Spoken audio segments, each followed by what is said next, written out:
vabim spoštovano kolegico, znanstveno sodelavko na Študijskem centru za naravno spravo, dr. Paulino Bobič, Dolenjko, strokovnjakinjo za Prvo svetovno vojno, iz tega, ki je doktorirala, zdaj se je vrgla bolj na Drugo svetovno vojno, lani uredila in izdala enoletno monografijo o Dolenjski in Beli krajini med Drugo svetovno vojno. Danes nam bo spregovorila o nekoliko zamolčani, odmaknjeni zgodbi in sicer nam bo predstavila usodo skrivačev ob koncu oziroma po koncu Druge svetovne vojne. Paulina, beseda je tvoja. Najlepša hvala za to predstavitev. Rada bi povedala, da gre predvsem za zgodbo o rešencih, ki so postali skrivači in seveda tudi ostali skrivači, ki so bili preganjeni tam leta 1945 in še čez. Potem, ko se je maj leta 1945 prevesil v juni, se je v zbernih partizanskih taboriščih, kamor so s kolodvorov pripadniki OZNE dovažali tisočere iz Vetrinja vrnjene domobrance s civilisti, poslano v Slovenijo, namesto v Italijo, zaprte v živinskih vagonih, zabitih in zvezanih žico, bohotila povsem gotova zavest konca. Po besedah preživelih so že takrat, ko so Angleži posamezne skupine domobrancev predali partizanom na železniški postaji v Pliberku in jih zapahnili v vagone, še prej pa jim odvzeli osebne dokumente, vrnjenci vedeli vse. V vagonih so utihnili, kakor da ni nikjer nikogar, ter pričeli uničevati svoje legitimacije in ure, ki so jih nekateri spuščali z vlaka skozi razpoke v podu. Merjanje časa je postala bolj kot kdajkoli prej očitna dragocenost. Partizani so si od transportirancev ure prisvajali z grožnjo, da bo vsak, ki je ne bo oddal, na mestu ustreljen. Dragoceni so tudi zapisi in pričevanja očividcev, rešencev ali skrivačev, ki so nam ostali o grozodejstvih, ki so sledile svobodi. Pot vrnjenih domobrancev iz Pliberka do prvih postaj od Dravograda proti Celju je bila podobna tisti, ki so jo prestali domobranci, predani partizanom pred karavanškim prehodom na Podroščici. Tako na eni, kot na drugi poti je vrnjence pričakalo partizansko psovanje, suvanje, pretepanje, ropanje. Točke brutalnega konca so se za tiste, ki so prispeli iz Podroščice, začele vrstiti od Jesenic do Kranja, zgostile uječi na Škofjeloškem gradu, taborišču v Škofovih zahodih v Šentvidu nad Ljubljano, Kočevju in slednjič v oddaljenih in skritih breznih Kočevskega roga. Prisotnost smrti je imela na Teharjah in na drugih podobnih mestih nečloveškega mučenja, skozi katera so morali vrnjenci, svoj von. Vsi, ki so ta prostor doživeli, so se tega spominjali takole. Sestavljen je bil iz prahu in blata, iz žeje, lakote in spet žeje, iz upitja, groženj in kletov, iz nemoči in popolne zapuščenosti. Te stvari z vonjem ponavadi nimajo ničesar opraviti. Na Teharjah pa so se premešale med seboj in spremenile v snov, ki je kot megla visela v zraku in smo jo vsi čutili kot von. Tudi prvo srečanje z vrnjenci v zabitih vagonih dolgih transportnih vlakov je naznanil von, ki ga je Oznovec na mariborskem kolodvoru opisal kot grozen smrad, a je tega spremljal še bolj grozen prizor. Ko so železničarji skupaj s knojovci odbili in odprli vsa vrata, je bilo v vagonih po okrog 60 ali več navadnih domobrancev v uniformah s posameznimi civilisti, tudi otroki, ki so bili kakor živina, brez vode ali hrane, zaprti med lastnimi iztrebki in v popolnem duševnem šoku. Toda močno zastražena tranzitna taborišča komunističnih osvoboditeljev, kamor so ti odgnali svoje žrtve, se prav tako niso postavljala samo s svojim značilnim videzom, ampak še eno vrsto vonja. Smrad, ki se je širil od barak zaporniki, je oznovskega preganjalca, ki je izkustvo popisal, spominjal na italijanske fašistične zapore v Gorici, v Trstu in v Rimu, pa na nemške nacistične ječe v Šmartnem pri Slovenj Gradcu in v Rajheburgu. Vklenjenost v obroč taborišče žrtve zavedno ločilo od sveta neposvečenih v mehanizme hudodelstva. Mitraljezna stražarska gnezda, žične pregraje med posameznimi barakami v Teharjah, rudimentarno zaslišanje žrtev o osebnih podatkih, datumu vstopa v domobranstvo, krajih bojevanja in doseženih činih, nato selekcija v 3 skupine, glede na mladoletnost in čas vstopa v domobranstvo, to je A, B in C, od katerih je bila zadnja skupina mož z najdaljšim stažem v protirevolucionarnih vojaških enotah tudi največja. Ivan Korošec je v svojih spominih na krvave teharske arene in izsušene in stradane do skrajnosti mučene sotrpine skupine C, določene za smrt, zaznal odsotnost vsakršne iluzije preživetja. Kako naj bi se ob vonjanju, poslušanju in gledanju smrti grozljivih oblik kdorkoli skril pred vse mogočnostjo komunistične svobode? Z drugimi besedami, kdo je sploh lahko postal in ostal skrivač? Pred preganjavci, ki so se svojo gosto mrežo sodelavcev zdeli navzoči povsod. Skrivač ni bil le tisti, ki se mu je vsaj za nekaj časa uspelo izmakniti komunističnim oblastnikom, ki so bili v pozno spomladanskih dneh po koncu druge svetovne vojne odločeni izslediti in dokončno izničiti svoje nasprotnike. Skrivači so bili tudi tisti redki rešenci, ki se jim je uspelo izviti iz najožjega obroča smrti v zbirnih taboriščih, odkoder so žrtve, zvezane po parih, brutalno pretepene, zverinsko tepene s korobači ali puškinimi kopiti in z na koncu postreljenimi žrtvami, ti bi morali zavedno obmokniti in izginiti v jamah Kočevskega Roga, Laškega, Hrastnika, Teharjih in mnogih drugih slovenskih krajih sistematičnega masovnega pobijanja. Prav ti so postali pričevalci zamolčanega. Maščevanje je postalo grožnja in program. Tone Seliškar je 26. maja 1945 napovedal, da bodo premagani vsi pomisleki proti maščevalnemu poslanstvu, kajti žrtve morajo biti maščevane. In to tako, da bo to maščevanje seglo do samih najglobljih korenin. Mi ne bomo posekali samo gnilega drevesa, mi bomo tudi njihove korenine izruvali in jih požgali in zemljo, v kateri je raslo tako drevo, bomo 10 klafter globoko prekopali, da ne bo ostalo za takim drevesom niti najmanjše kali. Mi smo zidari novih, svetlih, močnih časov. Naša dejanja so jasna, vsakemu poštenemu človeku razumljiva. Toda kdo natančno so bili ti sovražniki in odkot so izvajalci črpali motivacijo za brutalno maščevanje nad nekdanjimi vojaškimi in političnimi nasprotniki? Maščevalci so v svojem programu napovedali preustvarjanje človeka, torej novo, celo svetlo stvarnost z nedvoumnim pojmovanjem moči, kar se je zlasti v primeru množičnih pobojev zajetih hrvaških ustašev, domobranov in civilnih beguncev, pa tudi nemških ujetnikov, odločilno prepletalo še z etničnim momentom. Razlogi za takšno radikalno maščevanje nikakor niso bili enoplastni, da se med seboj izrazito prelivali. Toda ne glede na poskuse racionalizacije vzrokov za množične povojne umore, so se ti v primeru etničnega obračunavanja razpršili tako na izvajalce ekstremnega nasilja kot na žrtve. Vprašanje, ki se ob tem izrisuje, je, ali je ekstremno nasilje nad neoboroženimi vojnimi ujetniki, tako vojaki kot civilisti, zares delo maščevanja ali nebrzanega sovraštva. Po Aristotelu je bila analogija za maščevanje kaznovanje.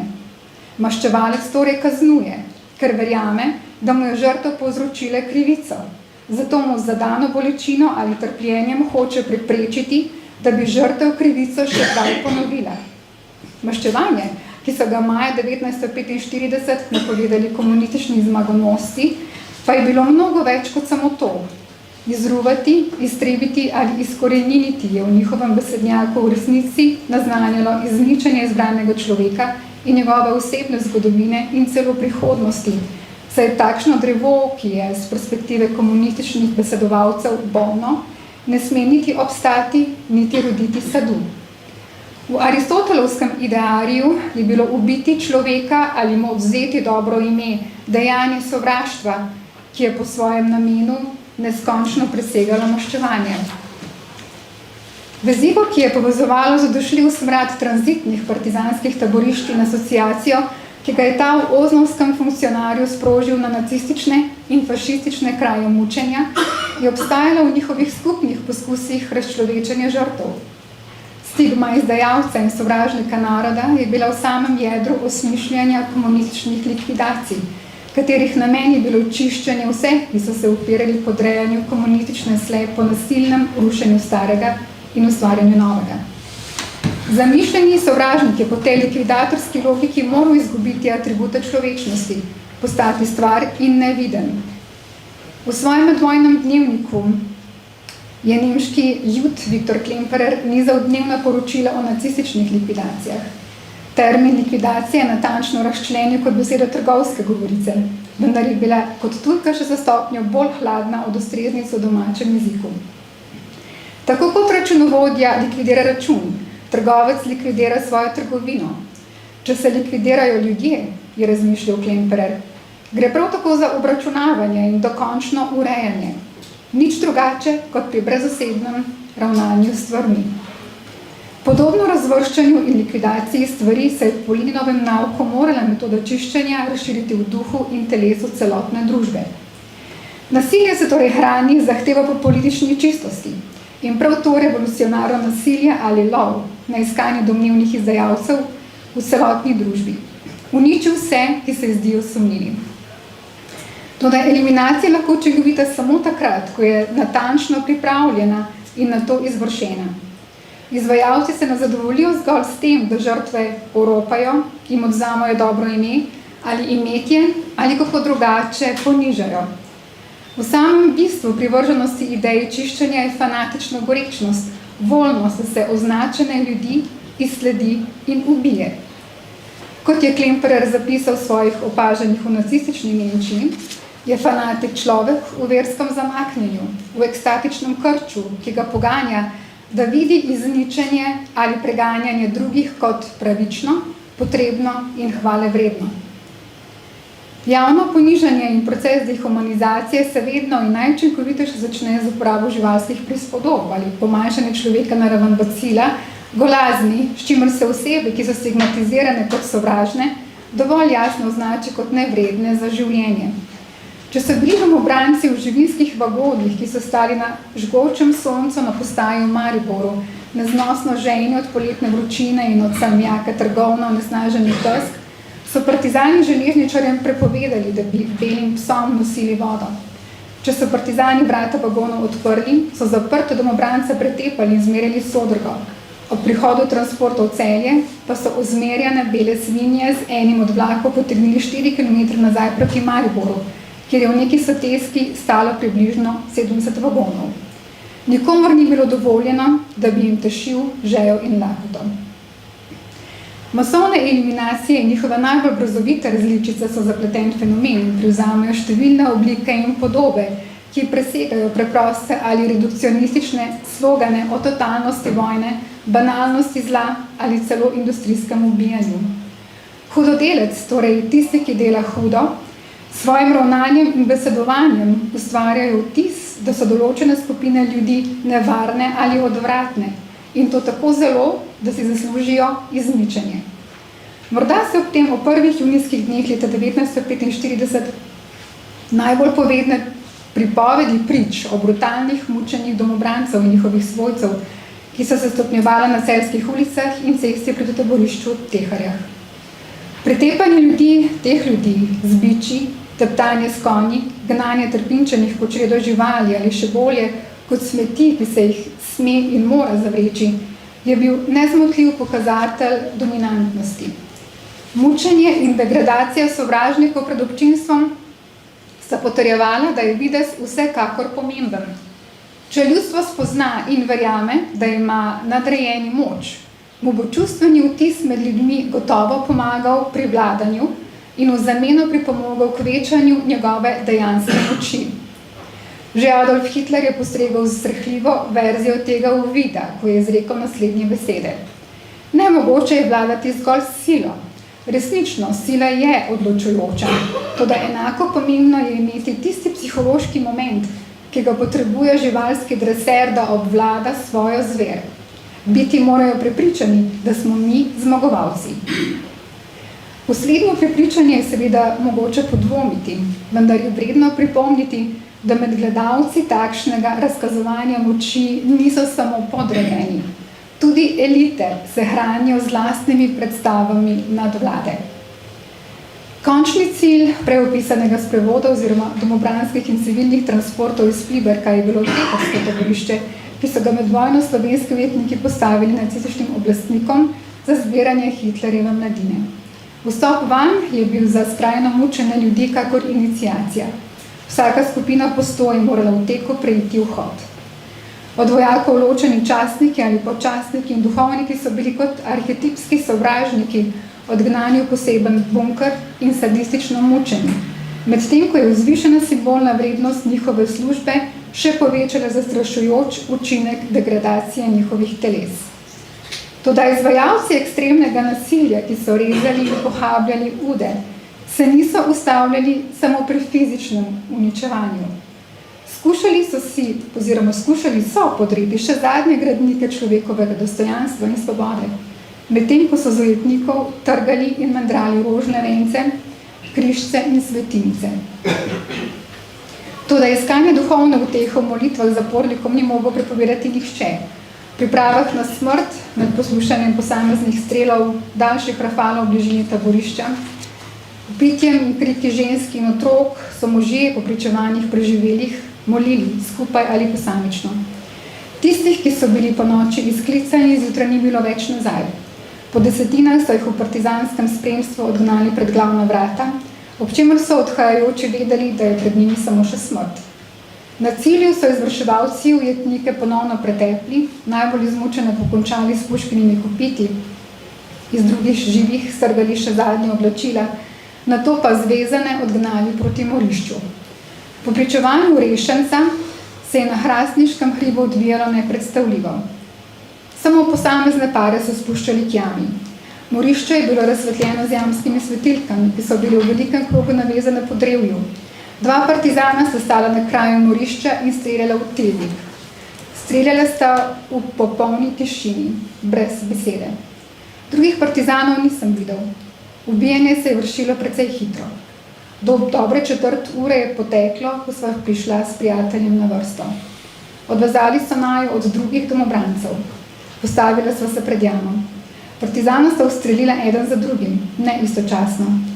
Prvi strel je mojega sotrpina zadel v polno in ker me je zračni pritisk prve strojnice s kolegom vred odnesel v jamo, me je strel namenjen meni samo ušvrknil po desnem licu. Padal sem na kup krvavih trupel in izgubil zavest. Iz nezavesti me je prebudilo streljanje in prestreljena telesa, ki so padale name. Zavedal sem se, da ležim v luži krvi med mrtvimi in ranjenimi. Nad jamo sta še vedno drdrali brzostrelki. Naprej je rešenec opisoval, da se mu je uspelo izvleči med streljanjem, med vzihi in stopi, saj niso bili vsi smrtno zadeti in se s skrajnimi napori preko trupel povzpel na skalo nad njim in okotanjo za grmom, kjer je bil varen pred streli na ranjence. Slišal je postreljene, ki so sami moledovali za smrt. Morilci pa so vanje pošiljali rafale in na koncu bombo, ki je eksplodirala.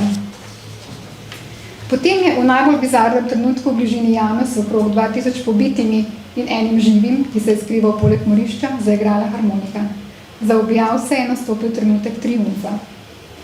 Zadnjimi močmi se je rešenec iz hrastniške jame podal na beg po navadnih odročnih vaseh, so mu kot skrivaču pomagali posamezni dobri ljudje. Skrit v notranskih gozdovih je v nekaj tednih vendarle pritegnil pozornost in na smegah so se pojavili listki, da je v tem predelu skrit neki sovražnik narodno-osvobodilne vojske in da dobi visoko nagrado tisti, ki ga doseže ali prijavi. Uspelo se mu je prebiti na Primorsko in od tam v angleško cono. Drugim rešencem je uspelo pobegniti še med vlakovnim transportom iz Pliberka proti Velenju in med pešačenjem v smeri tamkajšnje železniške postaje. Eden od teh je zapustil pričevanje o izčrpavajočem begu po samotnih poteh z nevarnimi partizanskimi zasedami in o skrivanju po gozdovih v bližini rojstnega kraja. Partizani so predtem pozaprli vse domobrance, ki se niso umaknili na Koroško. Največ strahu so imeli skrivači pred domačimi terenci, ki so skrbeli za čiščenje terena. 2 iz skupine 11 rešancev iz širše okolice Domžal so izsledili, strahovito mučili in likvidirali. Drugim skrivačem iz iste domžalske skupine pobeglih pri Velenju se je 29. junija 1945 uspelo rešiti čez jugoslovansko mejo na Jezerskem. Skrivače, tudi tiste domobrance, ki se niso omaknili na Koroško in so ostali doma, je povezovala skrajno napeta situacija lova na človeka, za nekatere vemo, da so se sami javili oblastem, ker so jim obljubili življenje, nekaj so jih pobrali doma. Janez Livk je 50 let po dogodkih pričeval o pretresljivem povojnem strahu ljudi na Dolenjskem podeželju, natančneje v Šentrupertski dolini, kjer so bili še nekaj let po vojni priča lovu na tiste, ki so si s skrivanjem skušali rešiti življenje. Tiste, ki so jih lovci ali miličniki ujeli, so kot svoj plen ponosno razkazovali, brutalno pretepeni in zvezane žico so gnali po hribovskih poteh, vsem na očeh. Nihče od ujetih se ni nikoli vrnil. Najbolj sta Janeza Livka pretresla primera Antona Razpeta in Franca Škode, skrivača, za katere je vedel, da se skrivata v bližini njegove domače vasi Holm nad Šentrupertom. Škodo je izdalo neko dekle in ljudje na polju so lahko videli, kako so ga zvezanega in krvavega miličniki vodilo po vaški poti. Ubili so ga nekje pri Šentrupertu, a groba nikoli niso našli. Anton Razpet je kot skrivač hodil v Livkovo hišo po hrano, zato je bil vtis toliko močnejši, ko so zagledali, da po nekaj dneh tudi njega vodijo zvezanega v dolino. Enako pretresljivo je bilo Livkovo srečanje z vojakom in grožnjo, ko je van uperil brzostrelko in zahteval naj pove, kje so skrivači. Kot 10-leten fantič je ostal tiho, čeprav je dobro vedel, kje se skrivajo ljudje, saj so jim celo nosili hrano.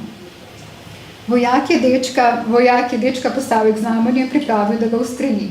Ko se ni ustrašil niti tega, mu je zagrozil z bajonetom.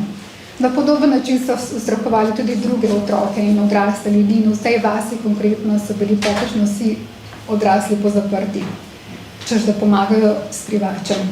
Kljub temu je prevladal molk in v teh hribih nad Šentrupertom so se ljudje skrivali še dolga leta po vojni. Zadnji skrivač se je javil oblastem leta 1960.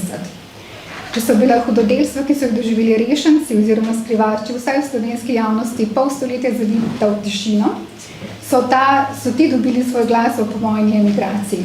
Ampak je tudi literatura odstrla možnost za govorico. Pavle Zidar je 1965 svojim romanom Sveti Pavel povedal zgodbo iz povojnih let o preprostih dolenjskih ljudeh, ki so se navadili živeti s skrivnostjo, da med njimi živi skrivač v zvoniku Svetega Pavla.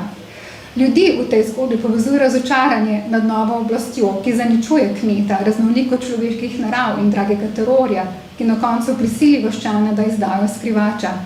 Pokaže na brezobzirnost lova, pogon na človeka, ki si ne more pomagati. Ob prevlade grobe sile je človek pahnjen na rob biti, a in biti nič. V imenu prisilno zamolčanih je govorica o Svetem Pavlu spretno pokazala tisto, kar nikoli ne more utihniti in bo slej ko prej našlo pot v najširši izraz dejanskosti. Nizkotnost nasilja, človeka v vsej njegove razgaljenosti in bedi, vzvišenosti, a tudi pristnosti, ki je edina presega vse delitve. Hvala. Vabim pa k besedi že drugega referenta v tem panelu, to je dr. Matic Batič, vipavski vojak, sodelavec Študijskega centra za narodno spravo, ki nam bo predstavil referat Od grobov do spomenikov, politika spominjanja padlih na Primorskem po drugi svetovni vojni.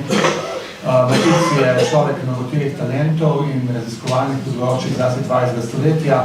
Njegov referat je pravzaprav samo nekaj vrste nadaljevanje njegove doktorske dizertacije v časovni klinici. Matic, beseda tvoja. Ja, hvala lepa Renato za to predstavitev. Mogoče bi se nekako na začetku tako čisto spontano navezal na nedavni oziroma ravno kar predstavljeni referat kolegice Pavline, ki je res zelo pretresljivo predstavila te izkušnje in med drugim omenila tudi, kako ta eliminacionistične težnje nekako izvirajo iz želje po po neki politični popolnosti oziroma po odstranitvi vseh tistih, ki naj bi temu stanju nasprotovali. In ravno vprašanje spomina je verjetno eno izmed tistih področij, kjer je ta težnja poleg tega fizičnega uničevanja ravno tako zelo močno prišla na dan. Kot rečeno, moj današnji referat obravnava vprašanje politike spomina na Slovenskem takoj po koncu druge svetovne vojne, pri čemer se osredotočam zlasti na ozemlje Primorske. Torej, gre za del Slovenije za nekdanjo Rapalsko mejo. Na začetku je seveda smiselno izpostaviti, da vprašanje spominske politike do padlih vojakov oziroma ostalih žrtev vojne pogosto predmet raziskav v različnih vidikih humanistike oziroma disciplinah humanistike tudi v slovenskem kontekstu. Kljub temu pa še vedno obstajajo vidiki, ki ostajajo precej slabo raziskani in jih lahko gotovo dodatno osvetlimo, kar je nekako tudi osrednji namen mojega današnjega referata. Študije spomina pogosto izpostavljajo predvsem politično razsežnost spominske politike. Dejstvo je, da spominjanje padlih gotovo v številnih kontekstih ni zgolj humanitarno ali moralno dejanje, temveč pogosto nosi tudi politično vsebino. Spomini na vojne žrtve so tako v povojnih obdobjih pogosto postali orodje pri oblikovanju kolektivne identitete in legitimizaciji novih političnih razmer ali tudi državnih meja. Sem gotovo sodi tudi povojna Jugoslavija, ker so komunistične oblasti hitro začele izkoriščati simbolni kapital partizanskega boja. Spominska politika je tako postala ključno orodje pri oblikovanju uradne naracije o preteklosti, ne le s spodbujanjem obeleževanja tako imenovanih žrtev na pravi strani, temveč tudi z zavestnim izbrisom neprimernih spominov. A te ugotovitve je potrebno po mojem mnenju še nekoliko dodatno poglobiti. Kot poudarja namreč eden izmed vodilnih strokovnjakov na tem področju, ameriški zgodovinar Jay Winter, ki se sicer ukvarja predvsem z vprašanjem spomina po koncu Prve svetovne vojne, je namreč potrebno upoštevati tudi širšo razsežnost spominjanja. Čeprav je načrtna spominska politika res pogosto služila nacionalističnim ali ostalim političnim ciljem, ne smemo po njegovem mnenju namreč zanemariti niti dejstva, da spomin kljub temu opozarja na izgube in trpljenje, ki jih je povzročila vojna. Kljub politični instrumentalizaciji je spominjanje padlih tako neločljivo povezano tudi z žalovanjem.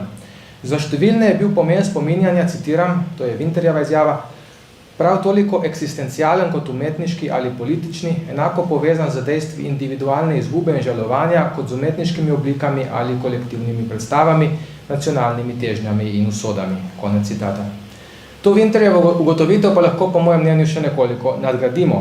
Ne gre namreč le za različne ravni recepcije spominske politike, temveč tudi za kompleksnost njenega nastajanja, saj se pri tem pogosto prepletajo državni, ideološki, pa tudi lokalni in osebni dejavniki. Namen mojega današnjega referata je zato vsaj skušati nekako odstreti to prepletanje različnih dejavnikov pri spominski politiki na Primorskem. Zlasti skozi analizo prehoda od spontanega žalovanja k nadzorovani ideološko usmerjeni politiki spomina. Pokazal bom oziroma skušal bom pokazati, kako so lokalne pobude postopoma prehajale pod nadzor državne oblasti, ter kako so se skozi spomenike nastajale nove zgodovinske pripovedi, ki še danes vplivajo na odnos do naše preteklosti. Začnimo pa seveda z najbolj očitnim, s prepovedanim spominom. Politika spomina se namreč najprej sooča z vprašanjem, česa se je sploh dovoljeno spominjati. Eden osrednjih elementov povojne jugoslovanske politike zato bil popoln damnacijo memorije padlih pripadnikov nasprotnega tabora. Že 12. junija 1945 je slovensko notranje ministrstvo izdalo uredbo o uničenju vseh grobov in spominskih obeležij vojakov Silosi ter protirevolucionarnih enot. Minister Zoran Polic je pri tem skliceval na ukaz zveznega notranjega ministrstva, ki je bil izdan celo že 18. maja istega leta. Narodno-osvobodilnim odborom je tako bila naložena naloga, citiram, ukreniti vse potrebno, da se takoj odstranijo, zravnajo zemljo, vsa pokopališča, kakor tudi posamezni grobovi okupatorjev in domačih izdajalcev in tako izbriše vsaka sled za njimi. Konec citata. Namen ukaza je bil, spet citiram iz istega dokumenta, čim prej odstraniti vse, kar spominja na fašistično okupacijo v naši deželi in predvsem čim prej odstraniti sledove okupatorskih zločincev in domačih izdajalcev. Konec citata. Uresničevanje ukaza pa je bilo očitno precej pomanjkljivo, saj je avgusta naslednjega leta Zvezno ministrstvo znova opozorilo na potrebo po odstranitvi teh grobov. Ukaz je na to ponovno spet ponovilo slovensko notranje ministrstvo, ki je pri tem celo potožilo, da, citiram, se v tej smeri pri nas ni mnogo izvršilo in dodalo, spet citat, svojci izdajalcev z vso nemokrasijo njihove grobove in s tem manifestirajo izdajalsko pripadnost in svoje reakcionalno mišljenje. Konec citata. Navodila ne razkrivajo, kje naj bi se tovrstne komemoracije dogajale, a izražajo jasno zaskrbljenost oblasti, da bi lahko imele te napačne oblike spominjanja neželen učinek na prebivalstvo. Zato je bila odstranitvi grobov dodana tudi politična priprava. Ljudem je bilo potrebno pojasniti, da so tovrstni grobovi žalitev za svojce partizanskih padlih, ki pogosto še niso imeli urejenih grobov ali so bili ubiti v taboriščih. Očitno ljudstvo v zvezi s tem ni bilo dovolj izobraženo, oziroma ta interpretacija med ljudmi ni bila prisotna, zato jo je bilo potrebno ustvariti. V ozadju vsega je bila težnja po sistematičnem izbrisu nasprotnikov nove oblasti iz kolektivnega spomina, v skladu s težnjo po izgradnji nove družbe in novega človeka. Ukazi so zato zahtevali energično in dosledno izvajanje. V zbirni dokumentaciji ministrstva žal ohranili le nekaj konkretnih poročil. Tako na primer okraj Rakek januarja 1947 poroča, da so odstranili vse fašistične grobove, razen tistih v Rovtah in Hotedršici, kjer je poseh preprečilo sneženje. Pri akciji so sodelovali mladinci in druge organizacije. Poročilo nadalje obljublja, da bodo te še preostale grobove odstranili takoj, ko bo mogoče. Kot rečeno, gre zgolj za en primer, za natančnejšo nekako razumevanje oziroma predstavitev tega dogajanja, pa bodo potrebne še dodatne raziskave. Torej, premaknimo se pa zdaj pa še k, recimo temu, drugemu polu spominske politike.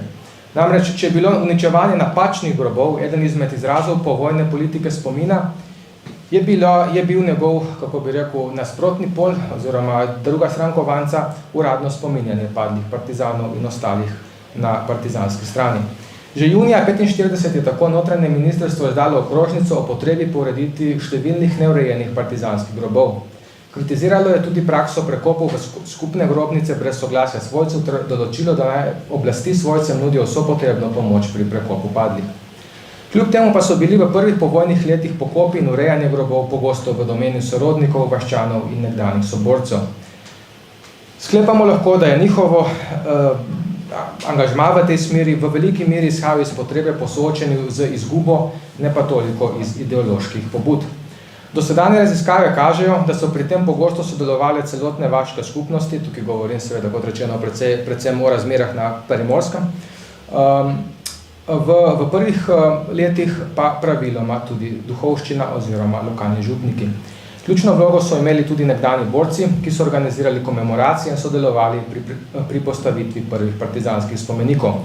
Vprašanje prvih spomenikov sploh predstavlja najočitnejši primer večinoma spontanih oblik spominjanja v prvih povojnih mesecih in letih. Spomenike običajno namreč povezujemo z izraženjem politične moči in legitimacijo obstoječih sistemov. Ti objekti res služijo nekako reifikacijo oziroma udejanjenju določenih dogodkov ali osebnosti in s tem kristalizirajo ter usmerjajo kolektivni spomin določene skupnosti. V povojni Jugoslaviji so gotovo partizanski spomeniki svojo navezavo na odporniško gibanje, ki je predstavljalo srednjo referenco povojne državne ideologije, aktivno oblikovali kolektivni spomin in krepili prevladujoče zgodovinske pripovedi. Vendar pa je bila gradnja teh spomenikov zlasti v prvih povojnih letih pogosto precej bolj neformalna in decentralizirana, kot bi lahko morda pričakovali.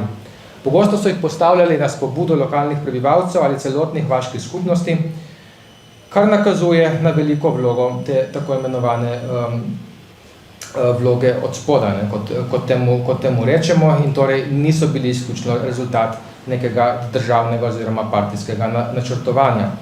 Organizatorji zato pri postavitvi teh prvih spomenikov večinoma niso upoštevali formalnih arhitekturnih zahtev in pogosto niso vključevali usposobljenih strokovnjakov. Avtori so bili največkrat lokalni kamnoseki ali zidari, Gradnja pa je običajno potekala s pomočjo celotne vaške skupnosti. Posledično so bili ti spomeniki največkrat zelo preproste strukture, zasnovane v obliki piramide ali stiliziranega triglava. Na spomenikih so praviloma nameščene plošče z imeni padlih, osrednji simbol je partizanska rdeča zvezda.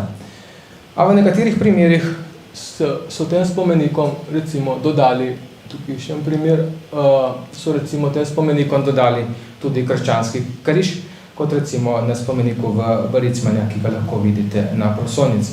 Poleg tega je, kot rečeno, potrebno upoštevati tudi to, da so pri teh postavitvi prvih spomenikov in prekopih padlih običajno sodelovali tudi vaški duhovniki.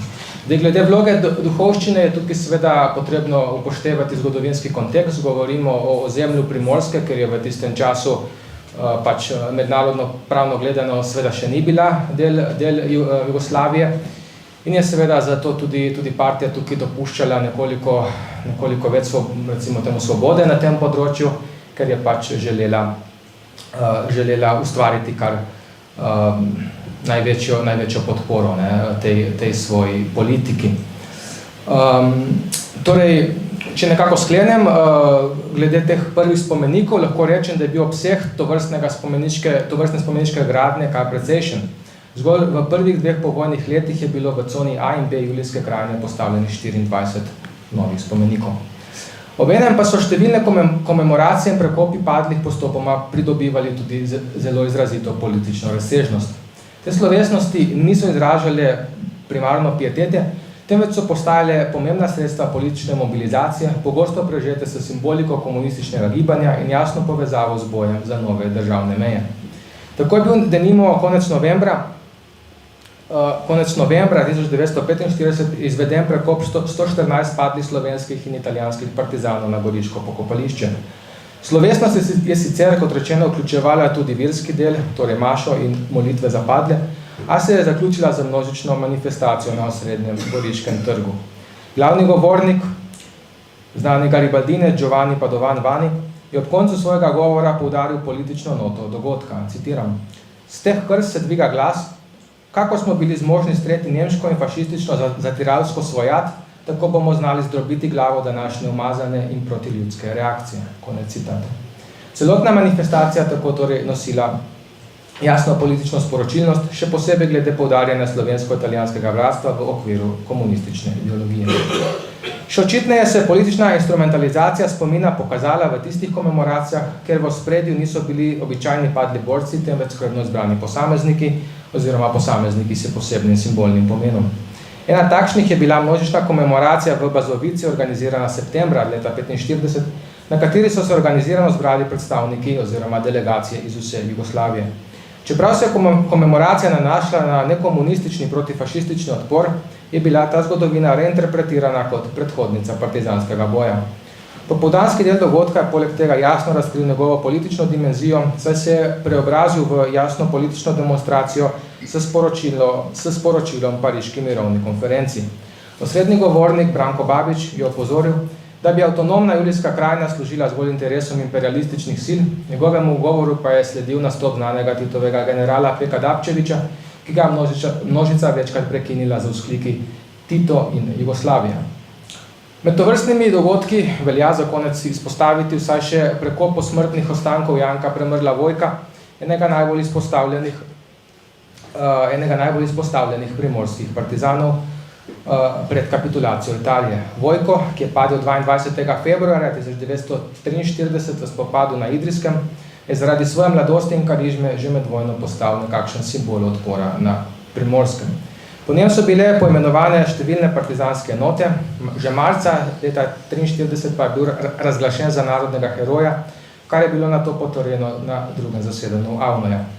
Jeseni 1945 so nato njegove posmrtne ostanke prekopali in jih prenesli na pokopališče v Ajdovščini, 21. februarja leta 1946 pa so jih nato v slovesnem sprevodu položili v grob v njegovi rojstni vasi, tedaj je bil to še Šentvit, v Vipavski dolini, danes seveda Podnanost. Ob tej priložnosti je bila na šolskem poslopju odkrita tudi njegova spominska plošča, ki jo lahko vidite, in jo je svečano odkril France Belk, znani pisatelj. Proslava je vključevala številne vidne predstavnike vodilnih partizanskih oziroma prvojugoslovanskih organizacij v tedanji julijski krajini in se je zaključila s petjem himne Hej Slovani.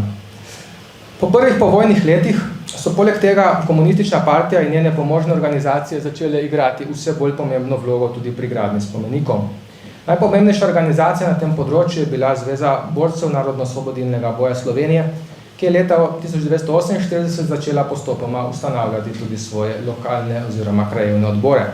Od takrat se je število postavljenih spomenikov začelo hitro povečevati, saj je Zveza borcev prevzela, kot rečeno, vodilno vlogo v tem procesu. Zveza borcev je v skladu s svojo aktivno vlogo ustanovila tudi posebno strokovno komisijo, katera naloga je bila pregledovati in potrjevati predlagane spomeniške projekte. Poleg tega je Zveza izdala tudi pravilnik, ki je določal, da morajo krajevne organizacije pred začetkom gradnje spomenika najti strokovnjaka za oblikovanje. Če tega strokovnjaka niso imeli na lokalni ravni, so morali zaprositi za pomoč posebne komisije ustanovljene pri Zvezi borcev. V vsakem primeru pa so morale krajevne organizacije obvestiti komisijo o svoji nameri postavitve spomenika. S tem je torej Zveza borcev prevzela vse bolj centralizirano vlogo v procesu postavljanja spomenika, kar se je posledično jasno odražilo tudi v značilnosti spomeniške arhitekture. V začetku 50. let je torej v ta proces začela jasno vstopati tudi stroka, saj so se na tem področju angažirali številni vodilni slovenski arhitekti in kiparji, na primer tudi Jože Plečnik, Edvard Travnikar, Boris Kalin, Frančišek Smerdul in tako dalje. Zaradi tega so se spomeniki začeli arhitekturno razvijati in pridobivati na monumentalnosti oziroma svoji impozantni vlogi v prostori. V mnogih primerih so vključevali kipe junaških partizanskih borcev ali trpečih civilistov, kar je, kot rečeno, predstavljalo, lahko bi rekli, materializacijo ideologizirane vizije preteklosti in prispevalo k legitimaciji režima, še nekaj primerov. Vendar pa to obenem tudi ne pomeni, da so oblasti v popolnosti prevzele nadzor nad procesom. Dinamika postavljanja je, če se pač posvetimo posameznim konkretnim primerom, je marsikdaj še vedno bila precej kompleksna, saj so oblasti v nekaterih primerih morali upoštevati lokalne pomisleke in želje, da bi lahko pridobile večjo legitimnost za svojo odločitev in legitimnost te, kot rečeno, zgodovinske pripovedi, ki so jo ti spomeniki izražali. Te prilagoditve so se dogajale znotraj jasno določenih ideoloških okvirjev, zato glavni ideološki namen režimske spomenske politike na ta način nikakor ni bil ogrožen. To je, kot rečeno, jasno razvidno iz značilnosti številnih novih spomenikov, ki so svojo arhitekturno govorico postali vedno bolj usmerjeni k potrjevanju uradnih interpretacij zgodovine. Tudi njihovo število je začelo hitro naraščati. Kot rečeno, do leta 1958 je na Primorskem po popisu stalo že 173. Tudi to število pa je konec koncev samo po sebi pogledno. Hvala lepa za vašo pozornost. Vabim še zadnjo referentko k tem delu, v tem našem panelu. Zgodnjem popoldanskem in sicer je z nami profesor Petra Gradovec, sodelavka Nove moči Študijskega centra za narodno spravo, štajerska študijska rojakinja, ki odlično kombinira tako zgodovino kot svojo strast do glasbe. In sicer nam bo predstavila referat z zanimivim in povednim naslovom od zmagoslavnega speva do begunskega šepeta. Pod naslov slovenske pesmi kot nosilke narodne identitete v prelomnem letu 1945. Petra, beseda tvoja. Renata, najlepša hvala za ta nagovor. Druga svetovna vojna je s svojo brutalnostjo in totalnostjo pustila globok pečat na evropskem prostoru ter zaznamovala tudi umetnost in kulturo. Med drugim je vplivala na glasbo, ki je v tem času vse izraziteje postajala nosilka narodne identitete. V tem kontekstu se je okrepila njena zmožnost, da prek narodnih elementov in pripovednih struktur posredno spregovori o narodu ter reflektira njegove prelomne zgodovinske izkušnje. Čeprav je leto 1945 pomenilo vrhunec politično-ideološke razdeljenosti na Slovenskem, se je ta razkol, oblikovan med vojno, jasno odražal tudi v pesemski ustvarjalnosti. Kljub nasprotujočim si političnim usmeritvam pa je bilo obema stranema skupno prizadevanje za ohranitev slovenske kulture in jezika. V spodbujanju kulturnega delovanja v slovenskem jeziku sta namreč prepoznali sredstvo za utrjevanje slovenske narodne identitete. K temu lahko dodam besede dr. Julija Savelija, zapisane v njegovih dnevniških zapiskih iz leta 1945. Citiram: "Vzemite narodu jezik in kulturo, iztrgajte mu iz srca vero in uničil ga boš na veke. Tega so se zavedali vsi naši narodni nasprotniki, a vse te dobrine so bile le preveč zasidrane v Slovencih, zato niso uspeli." Konec citata.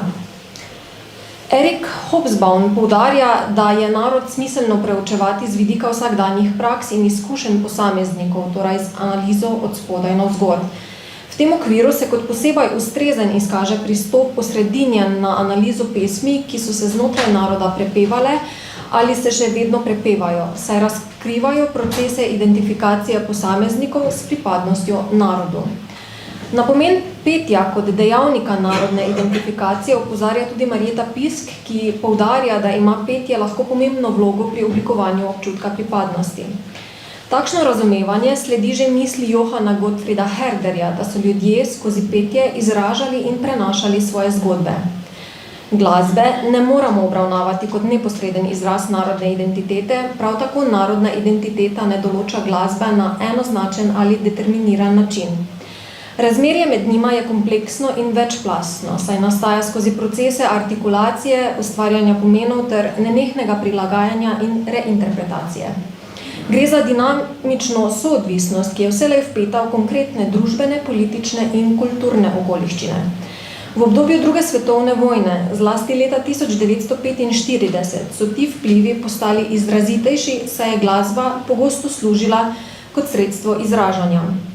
V nadaljevanju bomo zato predstavili nekaj izbranih primerov iz partizanskih in domobranskih pesmaric ter skozi njihovo analizo osvetlili različne pomene, ki jih pesem prevzema v danem zgodovinskem trenutku, od utrjevanja narodne pripadnosti do služenja propagandnim ciljem posamezne strani. Na strani narodno-osvobodilnega gibanja je bila glasbena dejavnost organizirana in vsebinsko usmerjena, saj je predstavljala pomemben del širšega propagandnega delovanja. Zaradi svojega čustvenega učinka je pesem postala učinkovito sredstvo za širjenje idej. Čeprav so se partizanske pesmi sprva širile predvsem ustno in ohranjale značilnosti ljudskega izročila, je bilo zanimanje za pesmarice veliko, kar je prispevalo k njihovi razširjenosti. Prva zbirka z naslovom Slovenske partizanske pesmi je išla že leta 1942. Sledile so jih druge, kot denimo Pesmi za mladenke, Fribo se dela dan in Zapojmo. V pesmih tako ljudskega kot avtorskega izvora najdemo elemente propagandnega nagovora ter izraz narodne pripadnosti. Pesmi pa niso bile le edina kulturna oblika, ki je med okupacijo prispevala k ohranjanju jezika in identitete. Kultura je delovala širše kot sredstvo političnega in idejnega boja, partizanske pesmi pa so postale njen prepoznaven simbol. Ti procesi so svoj vrhunec dosegli leta 1945, ko so se kulturni, politični in ideološki vidiki slovenskega odporništva najmočneje prepletli z vprašanji povojne prihodnosti. V okviru obravnavanega nabora partizanskih pesmaric sta bili dve izdani prav v prelomnem letu 1945, in sicer Zapojmo, zbirka partizanskih pesmi in partizanske pesmi. V obeh pesmaricah je opaziti večjo prisotnost pesmi, ki presegajo zgolj nacionalni okvir. Posebno pozornost vzbudi vključitev himen zavezniških sil, od sovjetske, angleške, ameriške, francoske, pa vse do Hej Slovani, ki je kasneje postala nova jugoslovanska himna. Takšna simbolna prisotnost zaveznikov s poudarkom najprej na Sovjetski zvezi odraža tedanjo politično usmeritev jugoslovanskega odporniškega gibanja. Zanimiv je tudi položaj neuradne himne Slovencev v nekdanji jugoslovanski kraljevini.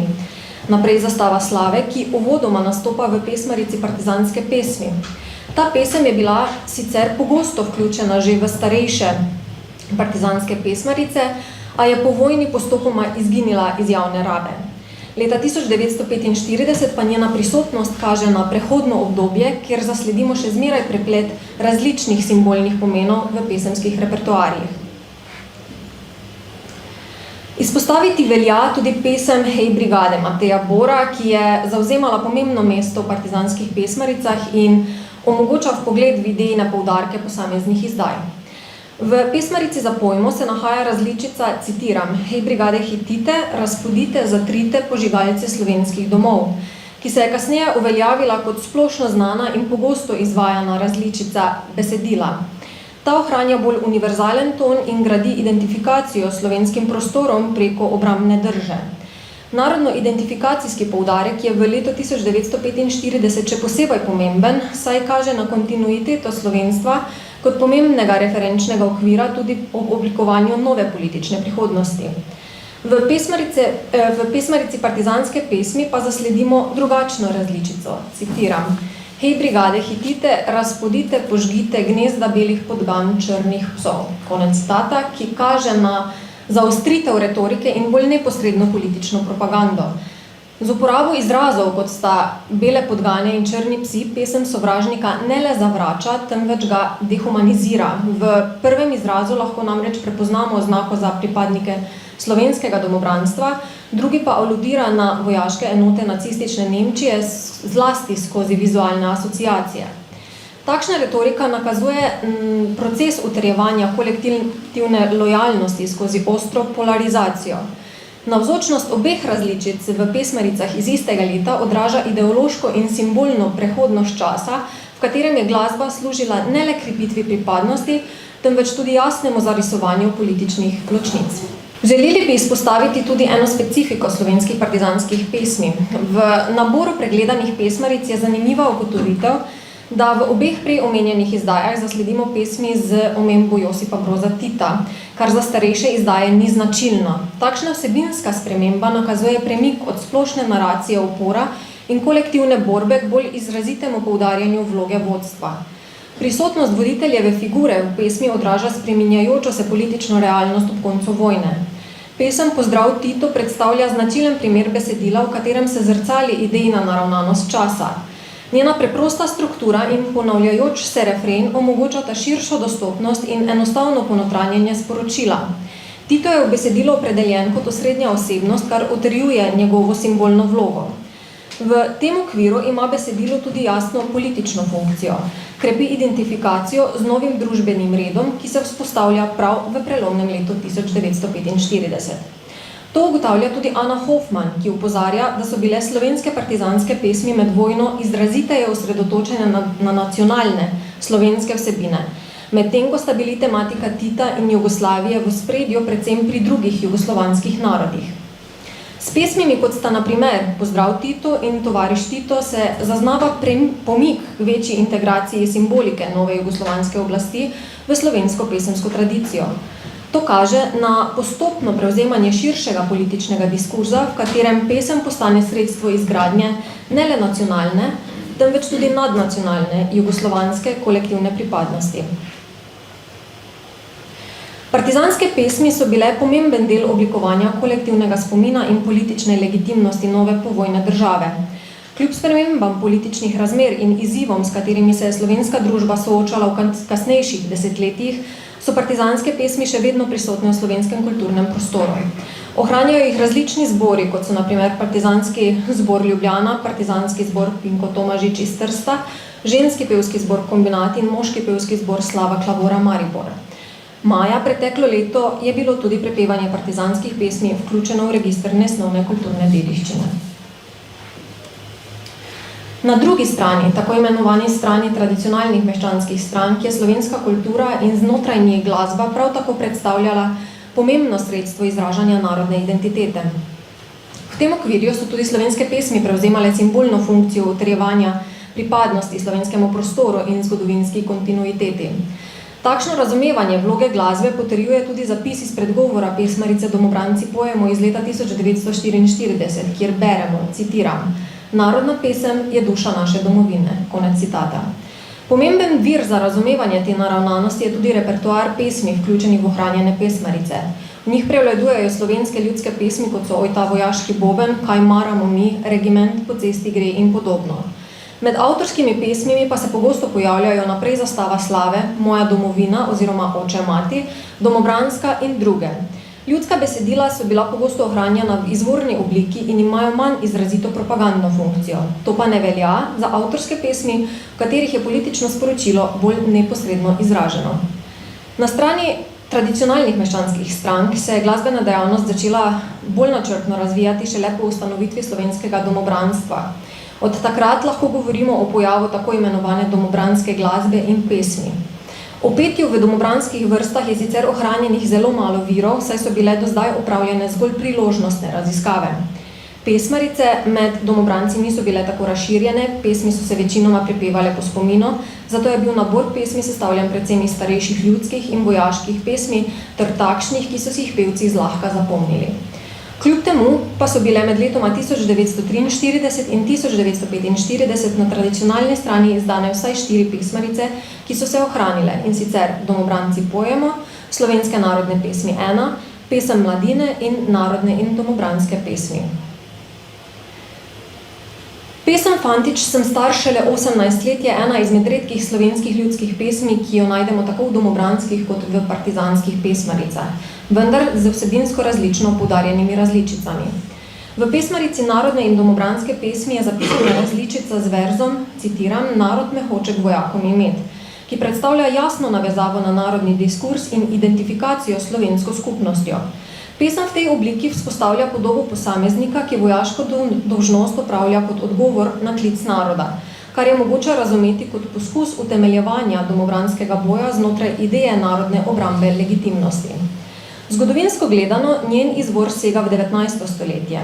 Razširjena pa je bila tudi v času Prve svetovne vojne, ko je v verziji Cesar me hoče k soldatom imet izražala takratne realnosti služenja Habsburški monarhiji, vendar brez jasnih nacionalnih označevalcev.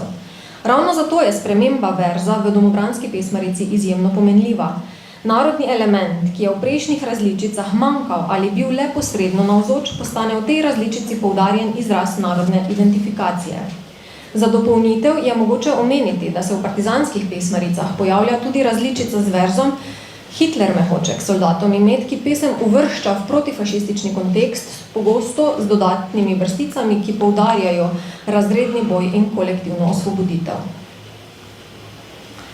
Tudi pesem Leži ravno polje iz prej omenjene pesmarice predstavlja zanimiv primer, saj gre za eno redkih pesmi, v kateri zasledimo izrazito transformacijo besedila.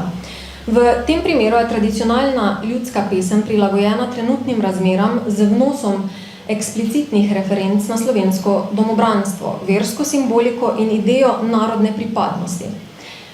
Spremenjeni verzi, kot na primer slovenski domobranci so slovenski narod kliče nas in presvitli Bog nas varval bo, vključujejo jasne ideološke poudarke, ki pesem ukrivljajo kot orodje za oblikovanje skupne pripadnosti in legitimacijo vojaškega delovanja domobrancev kot branitelja naroda in vere. Takšna preoblikovanost priča o tem, da so tudi na tej strani nastajali poskusi ustvarjanja simbolne povezanosti med tradicionalno kulturno dediščino in aktualnimi politično-vojaškimi okoliščinami. V pesmarici Domobranci pojemo je zapisana pesem Moja domovina, ki jo je oglasbil Alojzij Mal in je med pripadniki slovenskega domobranstva prevzela vlogo neuradne himne. Njena razširjenost in pomen sta razvidna tudi iz terenskega pričevanja nekdanjega domobranca, ki sta ga leta 2006 posnela raziskovalca Glasbeno-narodopisnega inštituta Mirko Ramovš in Urša Šivic.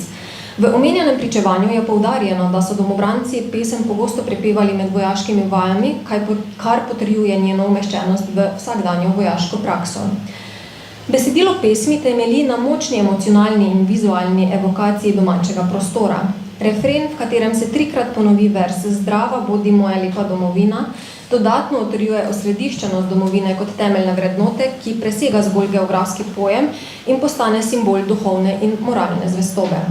Gre za pesem, ki v nasprotju z bolj eksplicitno propagandno usmerjenimi domobranskimi besedili nagovarja poslušalca predvsem preko univerzalnih motivov doma, skupnosti in narodne pripadnosti. Prav ta poudarjena emocionalna nevtralnost je najverjetneje omogočila širšo sprejemljivost znotraj tradicionalne strani. Čeprav leto 1945 kot takšno ni zaznamovalo nadaljnega razvoja domobranske pesniške dejavnosti, so v predstavljenih primerih jasno razvidni elementi narodne identifikacije, ki so bili osrednji del kulturnega izraza znotraj te tradicije. Kulturna naravnanost, utemeljena na ljudski pesemski dediščini, je predstavljala pomemben način izražanja narodne pripadnosti tudi v času, ko je domobranska glasbena ustvarjalnost začela izginjati iz javnega slovenskega prostora. Tudi po maju 1945, ko so se številni Slovenci znašli v izseljenstvu, je pesem ostala ključen element ohranjanja narodne identitete. Značilen primer tega kontinuiranega kulturnega delovanja predstavlja emigrantski pevski zbor Slovenija, ki je bil aktiven v begunskih taboriščih Monigo in Servigliano v Italiji.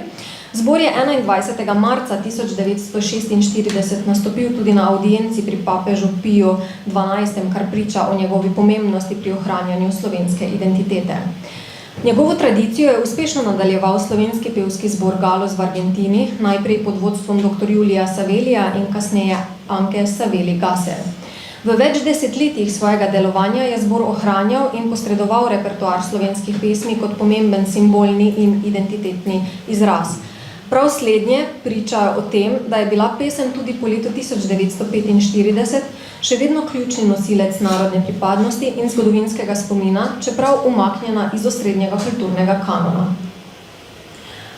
Leto 1945 je v slovenskem pesemskem izročilu pomenilo pomembno prelomnico. Do tedaj sta se sočasno razvijali dve politično in ideološko ločeni pesemski tradiciji, ki pa sta obe temeljili na poudarjanju slovenske narodne identitete.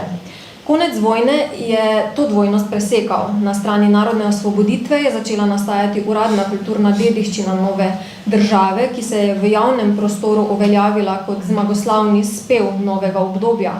Medtem, ko se je pesemska ustvarjalnost tradicionalne strani umaknila iz slovenskega prostora in se ohranila v okviru izseljenskih skupnosti kot begunski šepet izgubljene domovine. To razdvajanje kulturnega izročila razkriva, kako globoko je bila pesem vpeta v procese politične legitimacije in oblikovanja kolektivne identitete. Hvala.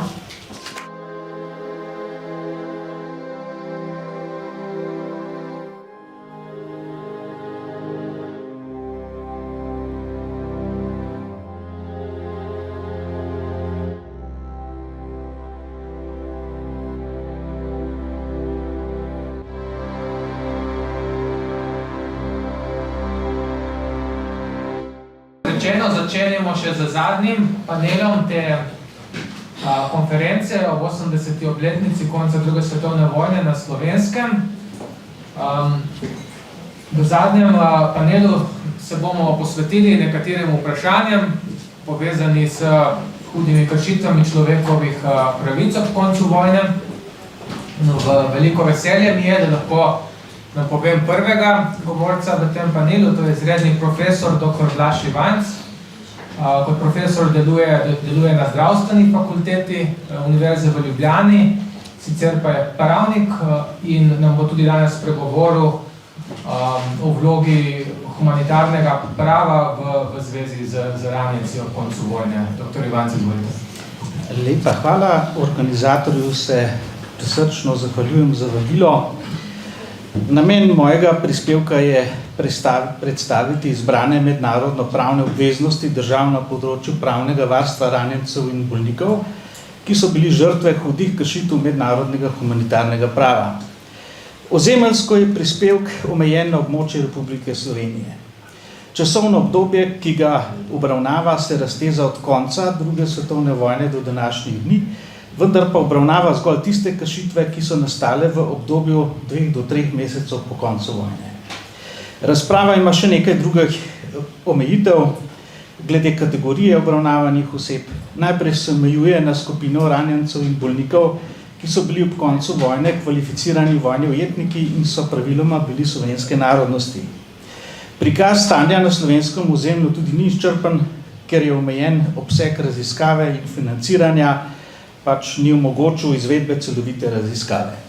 Raziskava se opira na ugotovitve iz monografije Brez milosti, ranjeni, invalidni in bolni povojni ujetniki na Slovenskem, ki jo je uredil pokojni zaslužni profesor Lovro Šturm s skupino soavtorjev. Pomembna omejitev izhaja tudi iz dejstva, da se je raziskava zaključila aprila leta 2000 in ni bila longitudinalne narave. Četrt stoletja po izidu navedene monografije si je mogoče in potrebno zastaviti vprašanje o ravnanju slovenske države z vidika novih zgodovinskih spoznanj, še posebej tistih o hudih kršitvah temeljnih človekovih pravic in svoboščin, ki jih je navedena monografija predstavila. Glavno vprašanje je zato naslednje. Ali in v kakšni meri je Republika Slovenija do sedanjega časa uspela izpolniti nekatere najpomembnejše mednarodne in notranje pravne obveznosti držav na področju pravnega varstva ranjencev in bolnikov z ozirom na prej opisano skupino oziroma kategorijo oseb. Preden začnemo obravnavati vprašanje mednarodno pravnih obveznosti, tako iz časov pred 80 leti, kot tudi sedanjih, bomo poskušali le v grobem opisati nekaj zgodovinskih okoliščin, ki so zaznamovale zapleten položaj ranjencev in bolnikov. Posebna značilnost slovenskih razmer je, da je konec vojne pomenil ustavitev sovražnosti med okupacijskimi silami ter protifašistično in protinacistično koalicijo. Hkrati pa je pomenil tudi ustavitev sovražnosti v okviru državljanskega spopada med revolucionarno in protirevolucionarno stranjo. Šlo je za specifično prepletanje elementov mednarodnega in nemednarodnega spopada. Spopadi so trajali do 15. maja 1945, v njih so bili udeleženi pripadniki različnih oboroženih formacij. Pridobivanje podatkov o ranjencih, bolnikih in tudi invalidih, ki so ob koncu vojne postali vojni ujetniki, je potekalo na več načinov. Od pogovora s preživelimi osebami, s sorodniki pogrešanih oseb in drugimi pričevalci, pregleda zdravstvene dokumentacije, pregleda različnih vrst arhivskega gradiva in podobno. Že identifikacija zdravstvenih ustanov, v katerih so se osebe nahajale pred koncem vojne, je bila težavna. Nekatere zdravstvene ustanove so imele v celoti ali delno ohranjeno arhivsko gradivo, na primer Splošna bolnišnica v Ljubljani, za nekatere pa ga ni bilo mogoče najti, recimo vojne bolnice v Zaloški cesti. Poseben izziv za raziskovanje je bila okoliščina množičnega splošnega umika velikega števila ranjencev, bolnikov in invalidov iz zdravstvenih ustanov tik pred koncem vojne. Umik je potekal z različnimi transportnimi sredstvi, na primer z vozovi, kamioni, največji del pa sanitarnimi oziroma sanitetnimi vlaki.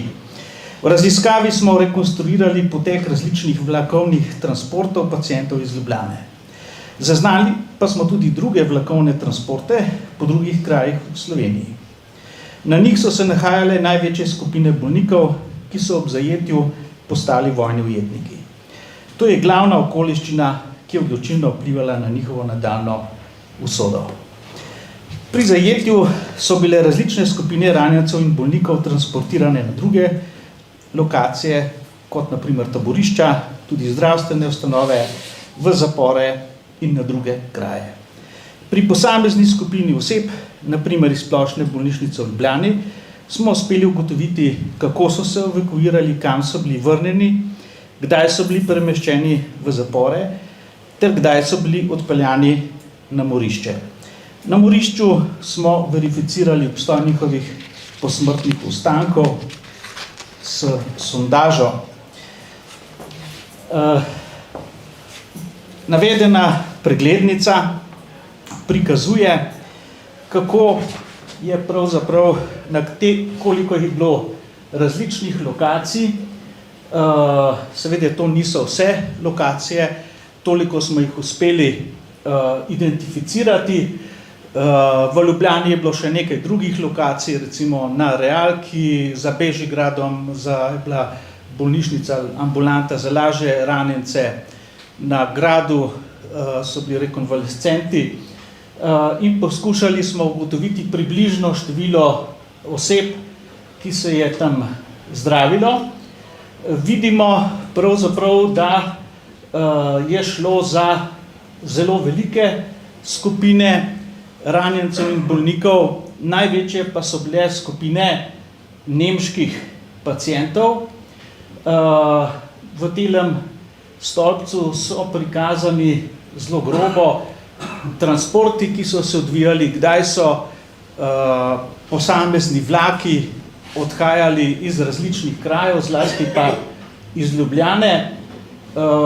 Ugotavljali smo, katere osebe so bile na kakšnih transportih in naslednji stolpec prikazuje, kam so bile te osebe iz teh transportov, ki so bili zajeti, vrnjene in potem tudi v naslednjem stolpcu, kaj se je s temi osebami zgodilo. Gotovo je najbolj, najbolj zanesljive podatke smo pridobili v dveh ustanovah, zlasti v Splošni bolnišnici v Ljubljani, kjer smo lahko sledili po matičnih knjigah pacientov, katere osebe so se tam zdravile, kdaj so prišle, kdaj so odšle.